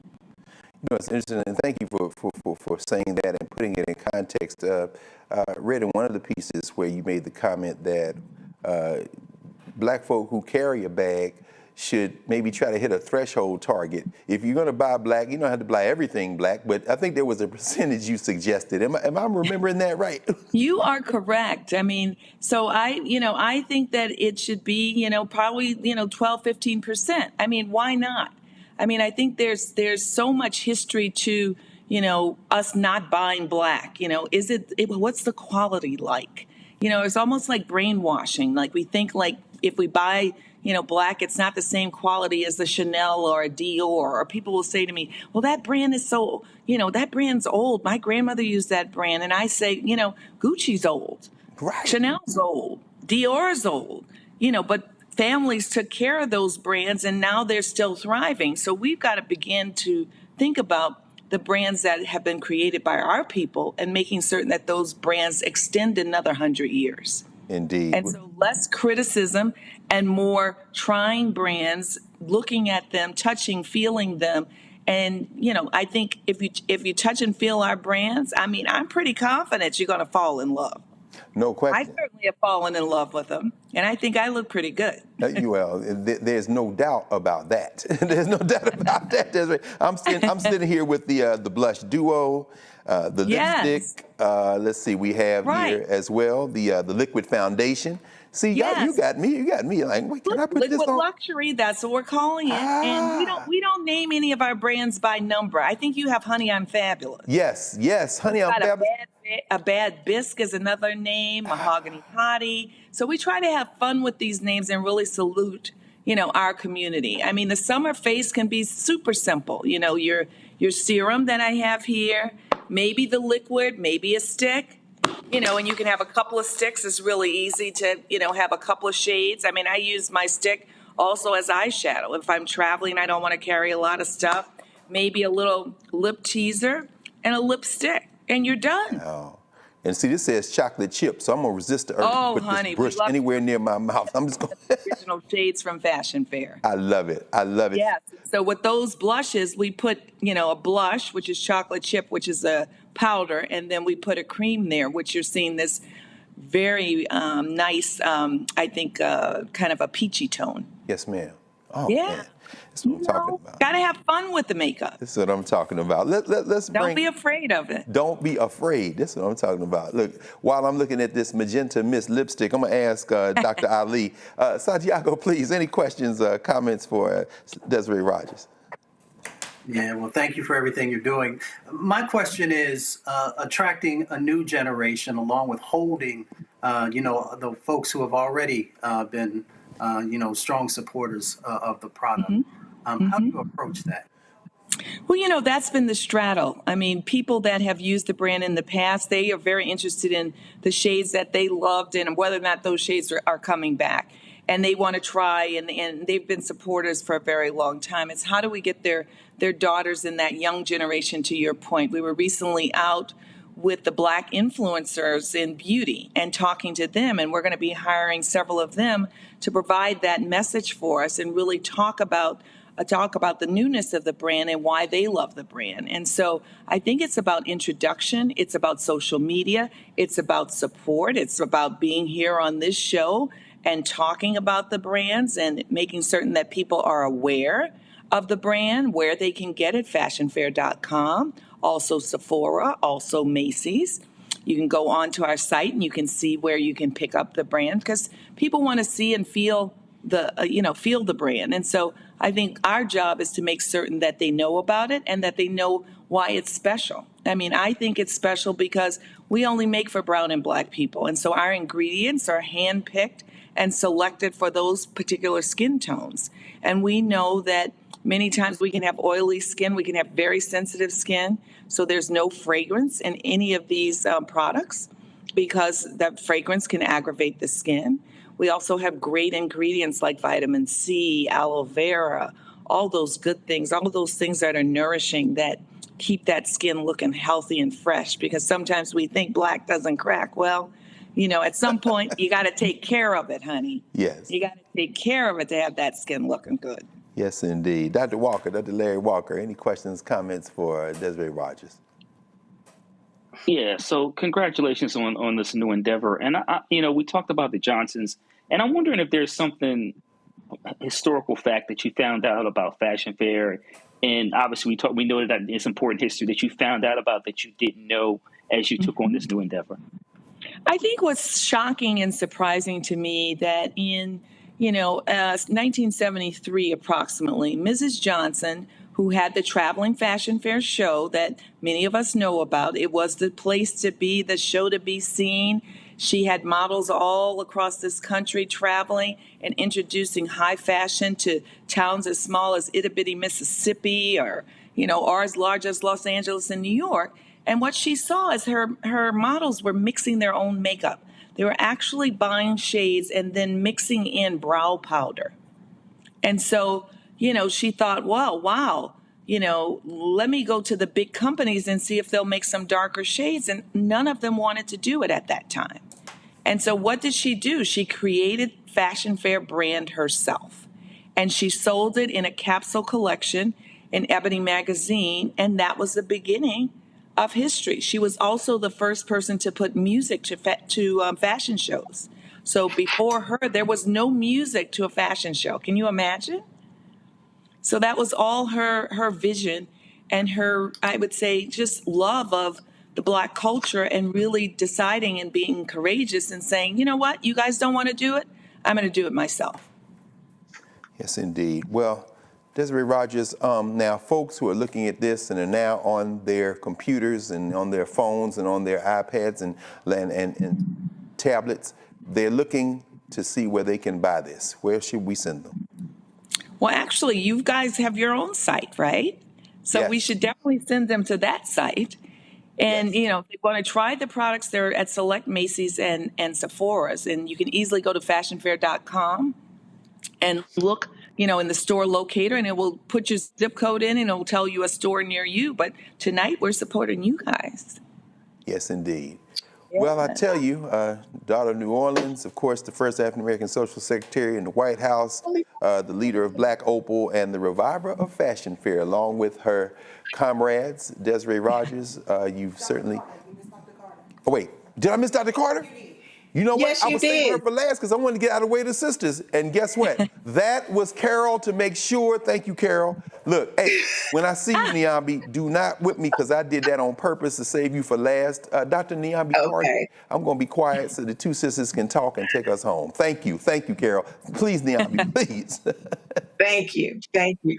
As a woman of a certain age, Fashion Fair was one of the first brands I ever purchased of makeup on my own. So I'm very happy to see it back. And so I've been on a Black buying spree for makeup for a while. So this is great to be able to add this back to my repertoire. So I wanted to know, are you bringing back any of the vintage colors? So I was an Uptown Brown. You know what? So guess what? You are in luck. Back? You are in luck. We have Uptown Brown. So, honey, we have brought back a number of the new colors. I mean, the vintage colors, the iconic colors, and we'll continue to bring them back. So we've got a wide range of shades in the lipsticks. I think you guys have Magenta Mist. That's one of the earlier shades. Chocolate Raspberry is certainly the most popular shade. So that we continue to sell out of that. And that is a fabulous shade on any skin tone. We have a large series of browns. We have Sepia, which is a great brown with gold flecks. And so I think you're in for a treat. We have mixed in many of the vintage colors with newer shades.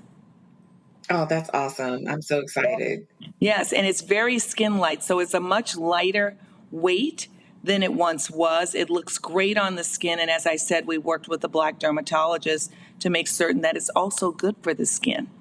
So it's like skincare foundations, no clogging of pores, beautiful matches. If you have freckles, you'll be able to see your freckles through. So it feels very comfortable. I was in D.C. earlier today, and believe me, that heat was something. But I made it, and I was outside, and my makeup, I think, still looks pretty good. It looks great. Yes, a little powder, a little pressed powder. You don't have to search anymore for the vintage colors all over eBay and everywhere else. No, I wouldn't do that because I don't know how old those are. And, there is an expiration date. So I would check out fashionfair.com and also check out the Unfiltered website for colors. And then you can always just send us a note. What are the colors that you would like to see? What are we missing? I swear. Thank you so much. Thank you again, Carol, for making sure that I didn't mess up there, because that's exactly what I was waiting for, that conversation right there. Y'all done gone about 5 levels deep. Correct me if I'm wrong. Our good friend Juliana Richardson and Larry Crow and all the friends of the History Makers noted that you were Queen of the Zulu. Is that true? I was Queen Zulu twice. Can you believe it? Come on now. See there? You want some more history? I'm also a descendant of the Voodoo Queen of New Orleans. And, may even be somehow related to the Pope. He's from my neighborhood. His people are from my neighborhood. They're saying he's black-ish. Black-ish. Black-ish. I know that's right. Louis Armstrong said it was his lifelong ambition to be the king of the Zulus, and you were the queen of the Zulus twice. So I know, again, thank you for joining us. Thank you for your continued work, not only in Black communities, but really bringing and elevating the best of who we are culturally to the world. And you all make sure you get out here now and continue to take all this stuff off the shelves and buy through the websites. Fashion Fair is back, stronger than ever, projecting into the 21st century. Thank you for joining us, Desiree Rogers. And well, thank you. And here's to all beauty. Everything beautiful. Thank you. Appreciate you. Well, that's it for us. That's it for us tonight here at Roland Martin Unfiltered. Remember to support the Black Star Network across all its platforms. Join the Bring the Funk Fan Club. And we're going to thank our regular Tuesday evening convening, Drs. Ali, Walker, and Carter. Always good to be with you all. And if you haven't seen, if you get a chance now, stay on the YouTube side and watch Roland Martin's complete remarks on there at the NAACP in Syracuse. Make sure you shop the Black Star Network market. And you see there on your screen now how to support the Black Star Network, Venmo, Zelle, PayPal. Make your checks payable to Roland Martin Unfiltered, P.O. Box 57196, Washington, D.C. 20037-0196. Thanks, Carol. Thank the entire folk in the booth. I wish y'all could see these beautiful people. I posted them on social media, all these young people in there. A bunch of them are my students at Howard University. I am not mad about that at all. And until later, as Roland Martin would say, holla.